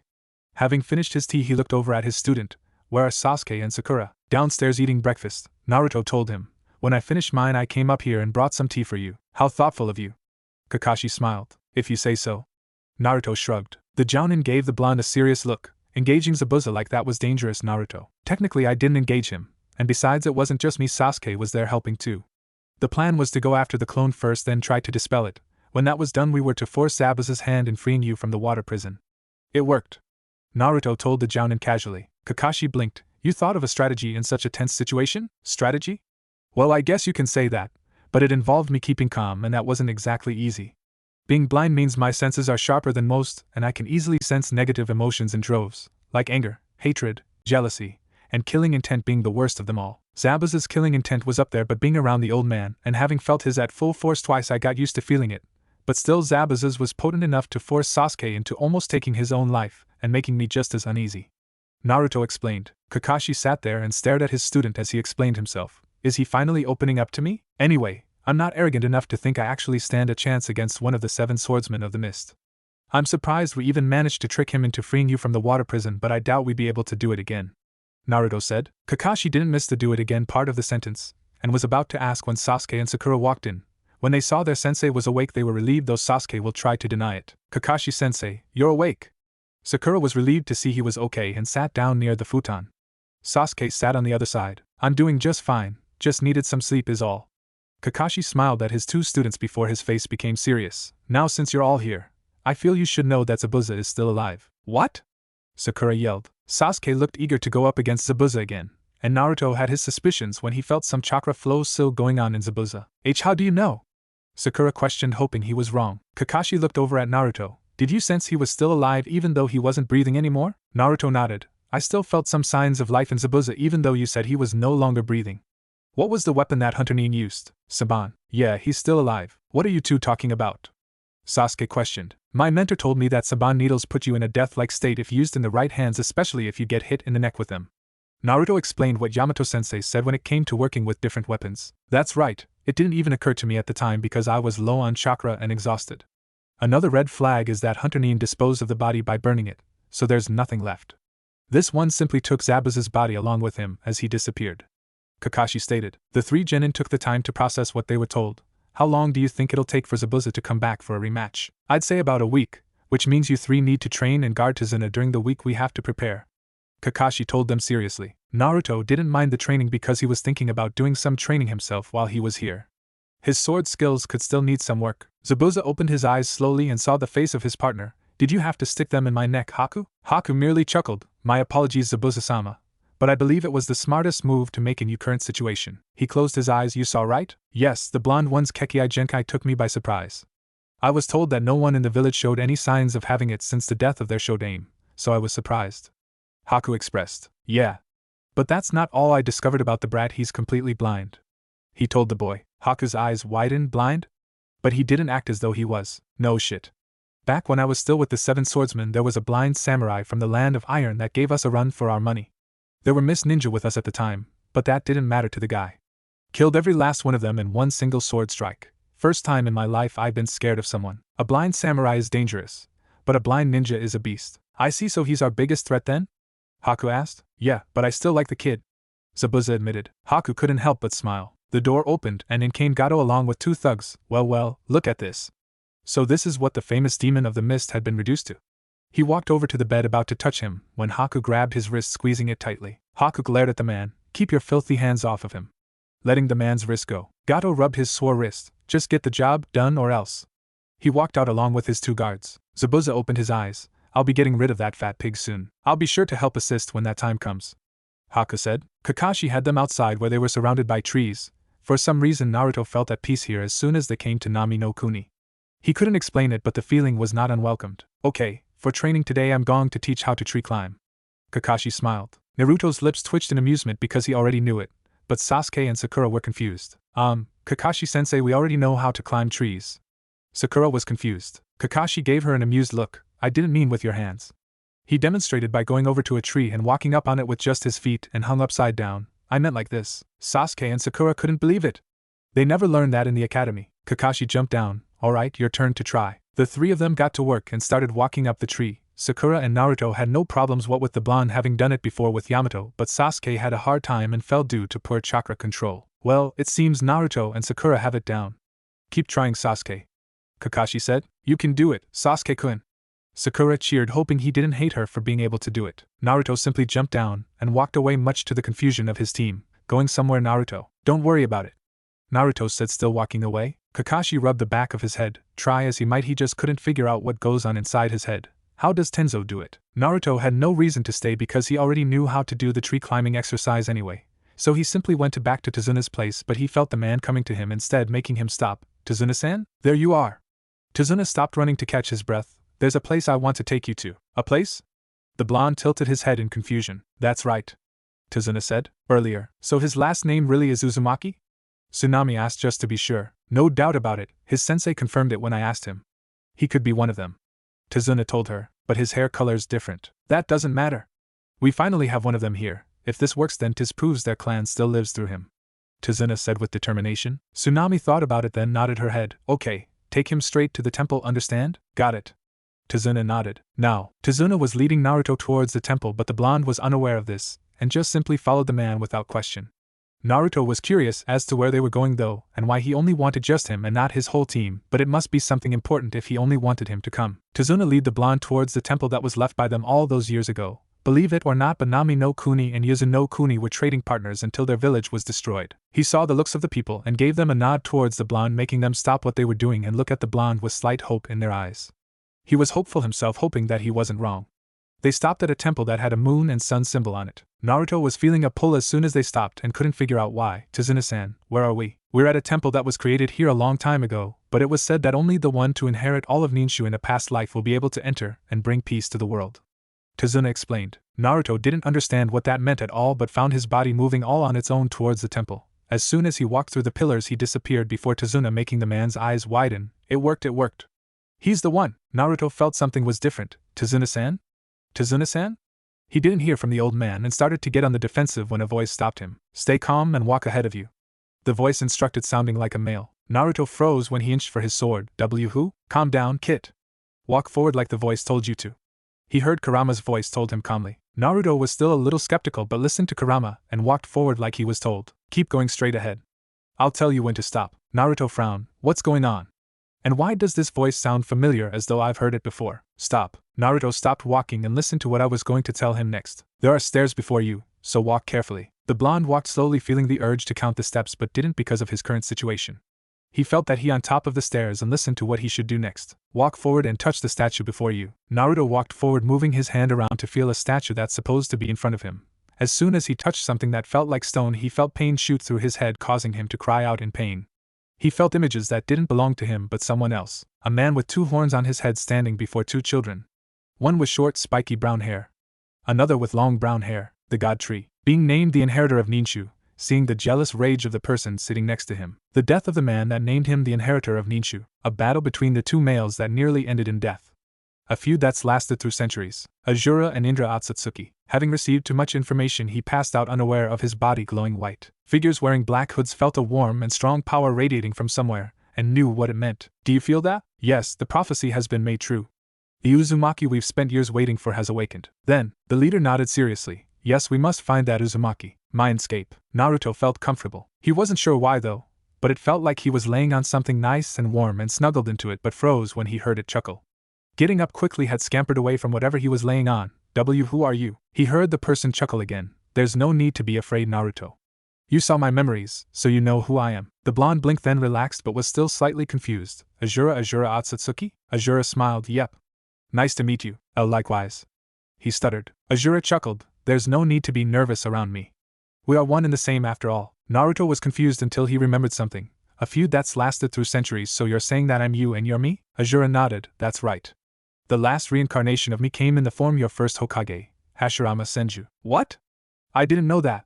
Naruto said. Not most would. Not even the Senju or Uzumaki clan knew why there was so much bad blood between them and the Uchiha clan, but mostly the Senju and Uchiha. Azura explained. So it's true then, my clan really do exist. Naruto said. Wait, this feud that started between the Senju and Uchiha was because of you and Indra, Azura said sadly, my older brother. He made the Uchiha clan while I created both the Senju and Uzumaki clan. Though your clan mostly had red hair, making you the exception because of who your father is. Naruto didn't even know what to feel or say right now but found the will to speak. So the Uzumaki clan and Senju clan are related. Yes, both clans became related to each other by blood because of the marriage between both Mito Uzumaki and Hashirama Senju. Both clans are my descendants, while the Uchihas are Indra's descendants. He explained. No way, so I'm related to Hashirama Senju? Naruto questioned. You are. Naruto smiled, having found out he was related to the first Hokage, but there was something else he wanted to ask. So your brother Indra created the Uchiha clan, meaning he was the first person to have the Sharingan? Technically father had the Sharingan, brother simply inherited it from him. Azura smiled. But yes, he created the clan, and I'm afraid the clan was made to believe that power was everything instead of bonds. Bonds? Naruto, no matter what anyone else says, bonds are important. Azura smiled, having remembered his friends and his family. Naruto blinked. Bonds, he thought of Yamato, Hinata, Hokage, Iruka, Konohamaru, Tuchi, and Ayam. They were his bonds. Azura smiled, then frowned, moving forward, touching the boy's face, making him jump at the contact. I saw what has happened in your life from your childhood all the way up to now. Your sight was stolen by a villager who knew no better. You were forced to live in the dark without the light, but it didn't get your spirits down. You were taunted by the villagers, forced to listen to their cruel words, but you ignored them. They then ignored your existence, but that didn't bother you at all because of the bonds you have with those around you. Your heart was in pain, and though it has lessened, the pain still remains. You don't see Kurama as the incarnation of evil and gain both his trust and loyalty. Naruto was taken back. Why you? How do you know about Kurama? Azura smiled. I know Kurama because he is my brother as well as the rest of the Biju. Biju? There are more of them out there. Naruto questioned. Kurama then decided to make his presence known. That's right. I never expected to see you inside, Naruto, yet here you are, Azura. Azura smiled. Call me brother Kurama. We are family after all. Kurama blushed and looked away. What? Naruto was confused. My father Hagoromo Otsutsuki created the Biju to prevent the Jubi from being whole again. However, he would be saddened to see them like this. Captured and used as weapons when that's not what they are. They are living beings just like the rest of us. Azura frowned. Naruto felt the same as Azura. When he first met Kurama, he was surprised but then intrigued that something so big was inside of him. I don't see Kurama as something bad. When I first Kurama, I was surprised but then kinda happy because I finally had someone to talk to after being alone for so long. Kurama tells the best stories. Good thing Kurama's fur is orange, otherwise they'd be able to see the blush that was on his face. Azura smiled. I know, you two have looked out for each other. You even created this beautiful landscape for him inside your mind. You are truly kind. It's a shame the people of your village can't see that. There are a few who do, so it's fine. But I have a question, does the Mokuton originate from you? He wondered. Actually yes it does, I was the first to use it, then Hashirama, and now you. Azura smiled. Were you able to hear the voices of the trees and did they move or grow when you were around? Naruto questioned. Now that you mention it, that did happen a few times. Azura recalled. So it passes on from each reincarnation, meaning the Shodain could do it too. The blonde thought. Naruto, since you have Kurama sealed inside you, I want to tell you about the rest of my imprisoned siblings. Azura told him. Naruto nodded. There's the Achibi Shikaku, Nibi Matatabi, Sanbai Isabu, Yambi Sun Goku, Gobi Koko, Rokubi Saiken, Nanabai Komiai, and Hachibi Gyuki. He named his siblings and tails. With Kurama the Kyubi that makes all 9, but you mentioned the Jubi. Is it dangerous? Naruto questioned. Azura gave him a serious look. The Jubi is a representation of my grandmother, Kagura Otsutsuki. My father became its first Jinchuriki and split its chakra into 9 pieces so it would cause no further harm. Those 9 pieces were Kurama and his siblings. Naruto thought. The Jubi's power was very dangerous. That's why father and uncle sealed it away and hoped that it would never return again. Azura said. Uncle? Hamura Otsutsuki, he held the Byakugan. Azura said. Then he's Hinata-chan's ancestor. Naruto said in total shock. Azura nodded. Naruto, I have a favor to ask of you. What is it? I want you and Kurama to grow stronger together. Naruto and Kurama blinked. The man laughed. Well, a Jinchuriki is able to use a portion of their Biju's chakra, but I want you to have full control over Kurama's chakra, for I believe in the near future you will need it. Is that even possible? Naruto looked over at Kurama. It is. Kurama stared at the blonde, then at Azura. I don't have a very high opinion of humans after they basically butchered father's teachings and stole Naruto's sight. But I'll help Naruto with whatever he needs of me. I already gave him my name, that proves I trust him. Kurama. Naruto stared at the fox. Kurama grinned. Azura smiled at their interaction. When you feel like you're ready to try and sync with each other, then come back here to the temple. Oh, and before I forget. Since you have all of my memories stored within you now, you're able to use some of my abilities. I am? Azura nodded. Your major affinity is wind, but being my reincarnation and me awakening within you, you now have Yotan, Yang Release. Yotan, Yang Release? It's physical energy that governs vitality, able to breath life into form. I know you can't see it, but you have a sun symbol for Yotan on your right palm. Being my descendant, you've had the ability to use it. It just wasn't awakened until now. Azura mentioned. I see. You are also a sensory type, and since you and Kurama already have a bond between you two, you can sense the negative emotions of others. And since you're a sensor, that means you have the Kanchi no Jutsu, sensory jutsu. Well, that explains how I can sense a person's chakra despite being blind. The blonde thought. Anything else?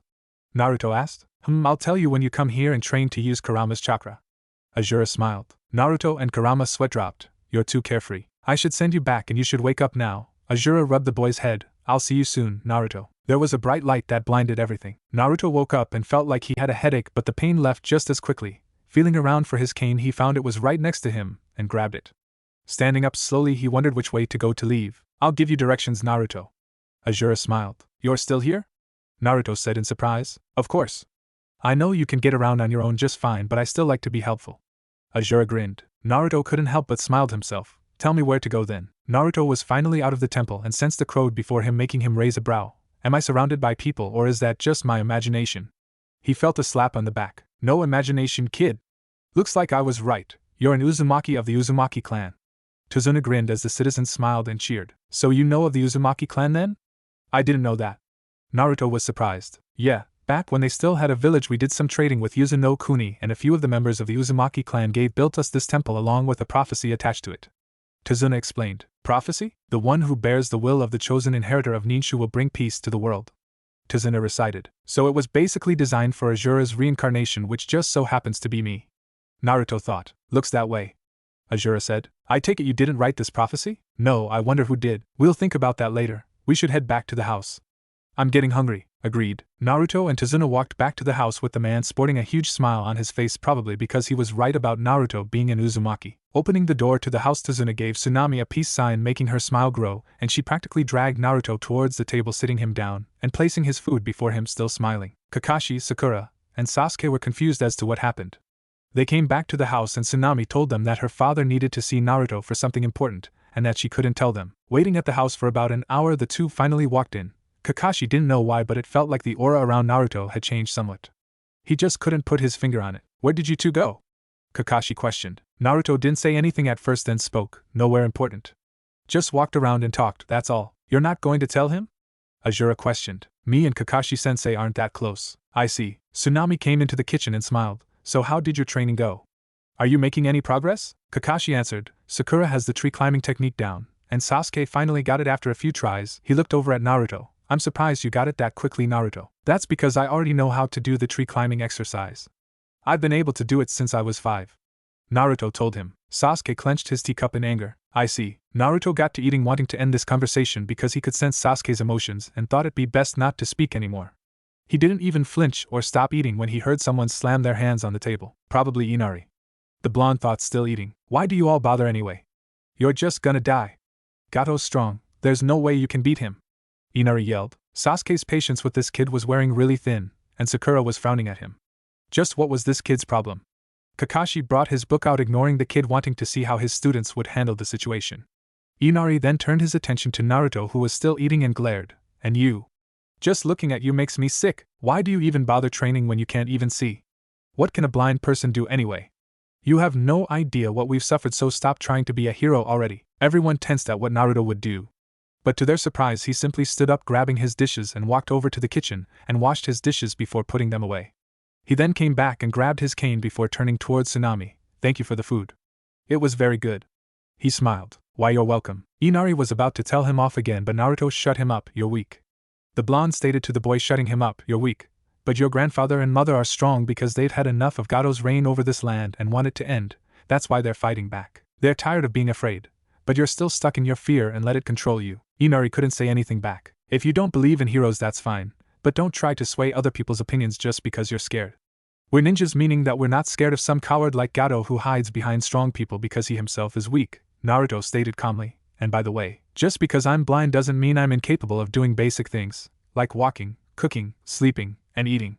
I can still function like a normal person, still fight like a normal ninja as well, and can move around just fine, as you just saw. He's right. They still didn't understand why that worked, but it was best not to ask. And what you've suffered? Hate to break to you, kid, but ninja have it far worse than you do. We lose everything before we even start to grow into adults. Someone like you who wouldn't know the first thing about suffering has no right to compare himself to anyone.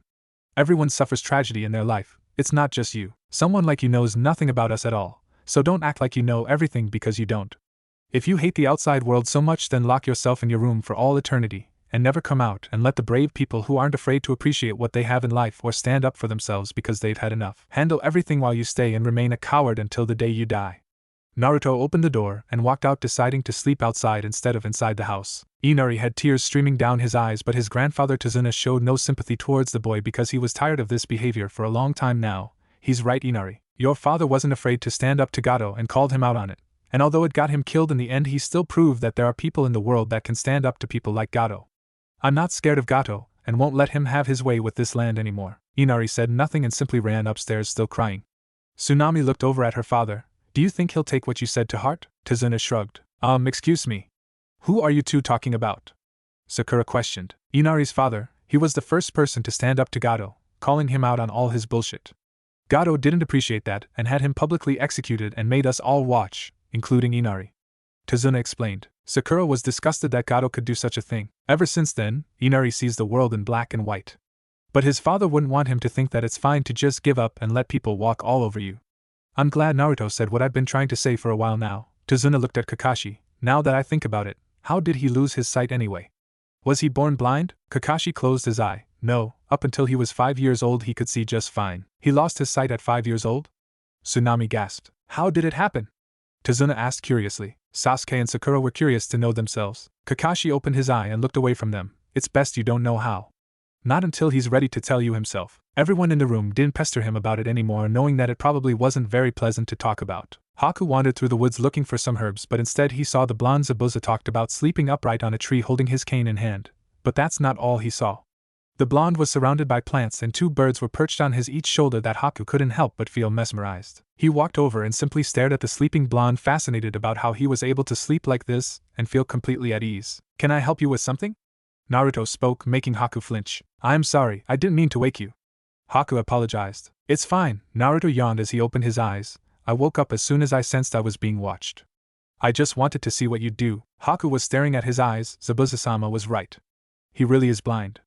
I didn't notice it before when I rescued Zabuza-sama, but looking more closely I see that he really can't see, yet he was able to sense my presence. Naruto stretched his arms above his head, making the 2 birds fly up before landing on his shoulder again as he stopped stretching. "Am I wrong, or do I feel 2 presences on my shoulders?" Haku chuckled. "You're not imagining it. There are 2 birds perched on your shoulders. They seem to feel at ease around you, as though you're the sun that shines brightly within the dark." Naruto thought of the mark on his right palm. Azura didn't exactly explain he'd be given the ability to attract birds. He made a mental note to ask for an explanation later. "Sun, huh?" Naruto did feel the sun's rays on his face. That might have been the second bad thing about being blind. The first was never being able to see Hinata's face, the second was this. Before he went blind he loved looking up at the sky, feeling the sun's rays on his face and watching the blue sky. Now all he sees is pitch black and nothing else. "If you don't mind me asking, why were you sleeping out here all by yourself?" Haku wondered. "I like sleeping outside," Naruto answered. "It doesn't happen often, but when it does I take full advantage of it." "Why are you out here?" Haku showed him his basket. "I was looking for some herbs to help my friend. He's not feeling very well." "I see," Naruto said. Haku smiled. "I'm Haku." "What's your name?" "Naruto Uzumaki." Haku didn't show his surprised face openly, but it was a different story inwardly. "He's an Uzumaki? But his hair color's different." "It's nice to meet you," Haku smiled. "By the way, Naruto-san, do you have someone who's precious to you?" Naruto blinked at the question but answered, "I do. Several people actually. I keep them very close to my heart because I want to protect them." Haku smiled. "Do you have a dream?" "Dream? Does he have such a thing?" He thought about it for a while before answering. "My dream is to become someone that protects his loved ones." Haku stood up with a smile on his face. "Then don't let go of that dream." He walked away from the blonde. "Wait," Haku stopped. You're a boy, aren't you?" He deadpanned. Haku couldn't stop his fit of laughter. So he did notice. Haku stepped in Zabuza's room and saw the man was sitting up on the bed. "You went to see the kid, huh?" "Yes, I did. He's very interesting." Zabuza smirked. "Told ya. He figured out I was a boy and not a girl even though he couldn't see. Also he's an Uzumaki." Haku said seriously. Zabuza gave Haku his own serious look. "You sure about that?" He said his full name. "Naruto Uzumaki. The hair color may be different, but I can sense he is definitely an Uzumaki." Haku confirmed. Zabuza closed his eyes. "Once we've taken out Gato, we'll take the kid with us. His village is too weak to go up against them." Indeed, Naruto was currently guarding Tazuna and using his shadow clone to help with the construction of the bridge.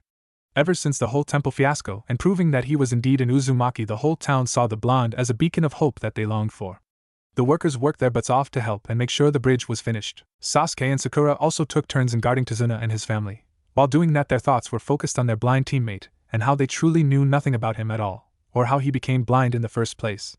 Naruto didn't try to bond with them in the first place, that's true, but still, weren't they a team? Before they knew it, a week had passed, and that meant Zabuza would be here soon along with his accomplice. Sakura was charged with protecting Tazuna. Sasuke, Kakashi, and Naruto were charged with taking the offensive. Kakashi will fight Zabuza, while Sasuke and Naruto fight the man's accomplice. All of them were currently at the bridge waiting for the confrontation. Naruto had a feeling that Gato would try to target Tazuna's family, so he had 2 shadow clones guarding the house. One inside to protect Tsunami and Inari, while the other one stayed outside the house to guard it. A mist soon came into view covering the bridge, but not completely. 2 figures appeared from the mist and everyone was on guard. Kakashi had his Sharingan active while the Genin got ready to do their assigned jobs. Zabuza hefted his sword Kubikura Bocho over his shoulder. "Yo Kakashi, ready for round 2? It won't go as last time," Kakashi told him. Zabuza looked over at Haku, who looked at him, giving the boy a silent order. "Remember. Try and see if you can persuade the blonde to come with us. If not, paralyze him and we'll take off." "Understood." Haku nodded. Kakashi didn't miss the exchange and suddenly got a bad feeling. He remembered that Zabuza had taken an interest in the blonde and didn't like it at all. Naruto eyed the boy with Zabuza, and sure enough, it was the same hunter-nin from before. So Kakashi was right. The guy was really working for Zabuza after all. He had a feeling he knew the boy too. "Be careful, Naruto," Azura warned. "I know. Deal with the Uchiha brat and Uzumaki kid," Zabuza ordered Haku, who nodded. Kakashi's blood ran cold. "How do you know about Naruto? Heh, did you morons really think you could hide the kid forever? Sooner or later someone was bound to find out about him." Zabuza pointed his blade in the Jounin. "Let's make a wager, Kakashi. I've lost interest in the bridge builder. If you lose against me, the Uzumaki kid comes with me. Even you're no match for them. They've probably already sensed him since he's an Uzumaki. Them?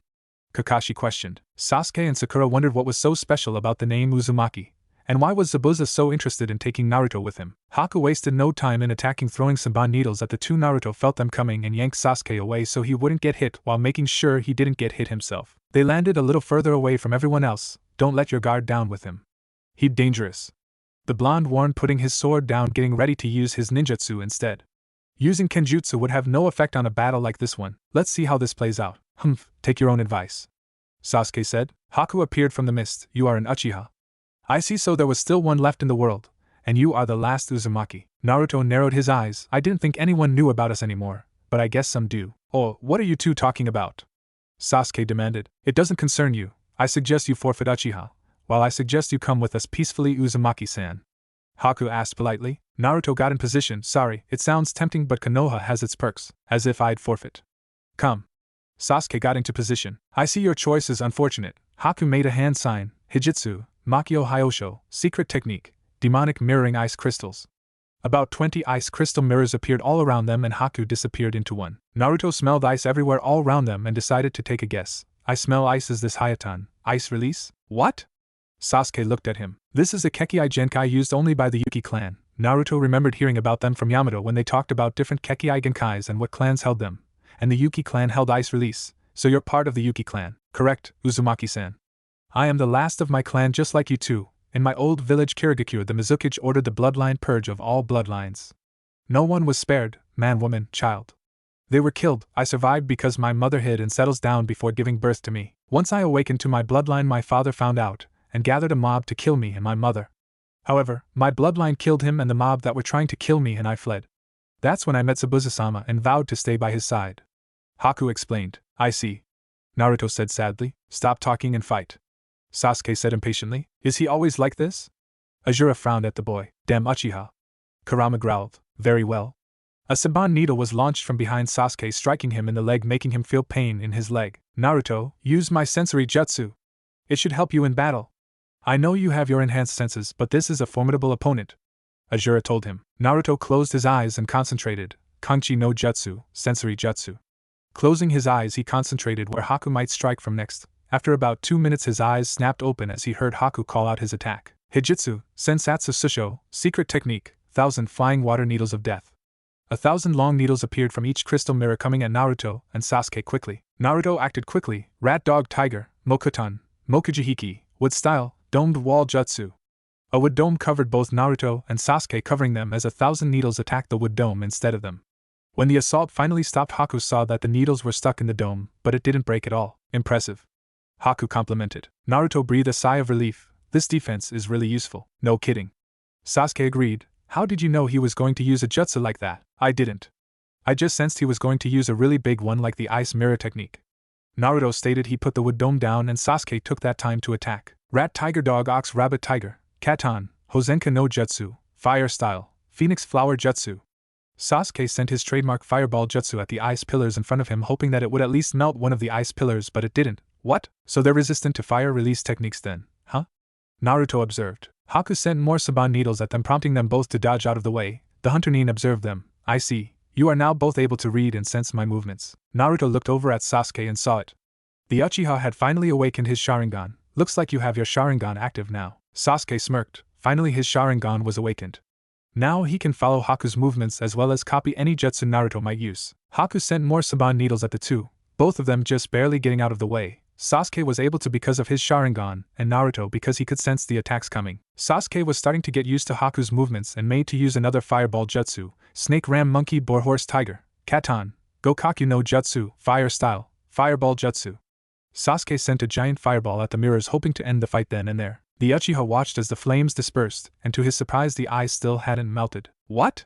Sasuke couldn't believe it was still there, and he had used up a lot of chakra when using the fireball jutsu. I'm sorry, but I'm afraid you've lost, Haku said from behind the Uchiha air, making him freeze in place. Hijitsu, Sensatsu Susho, secret technique, 1,000 flying water needles of death. Using the same technique as before, he sent 1,000 Senbon needles at the Uchiha air, the needles piercing his body as he cried out in pain and soon fell backwards unmoving. Haku stopped his jutsu and looked over at Naruto. I did not wish to kill your friend, but he left me with no choice. It's fine, besides you didn't exactly kill Sasuke anyway.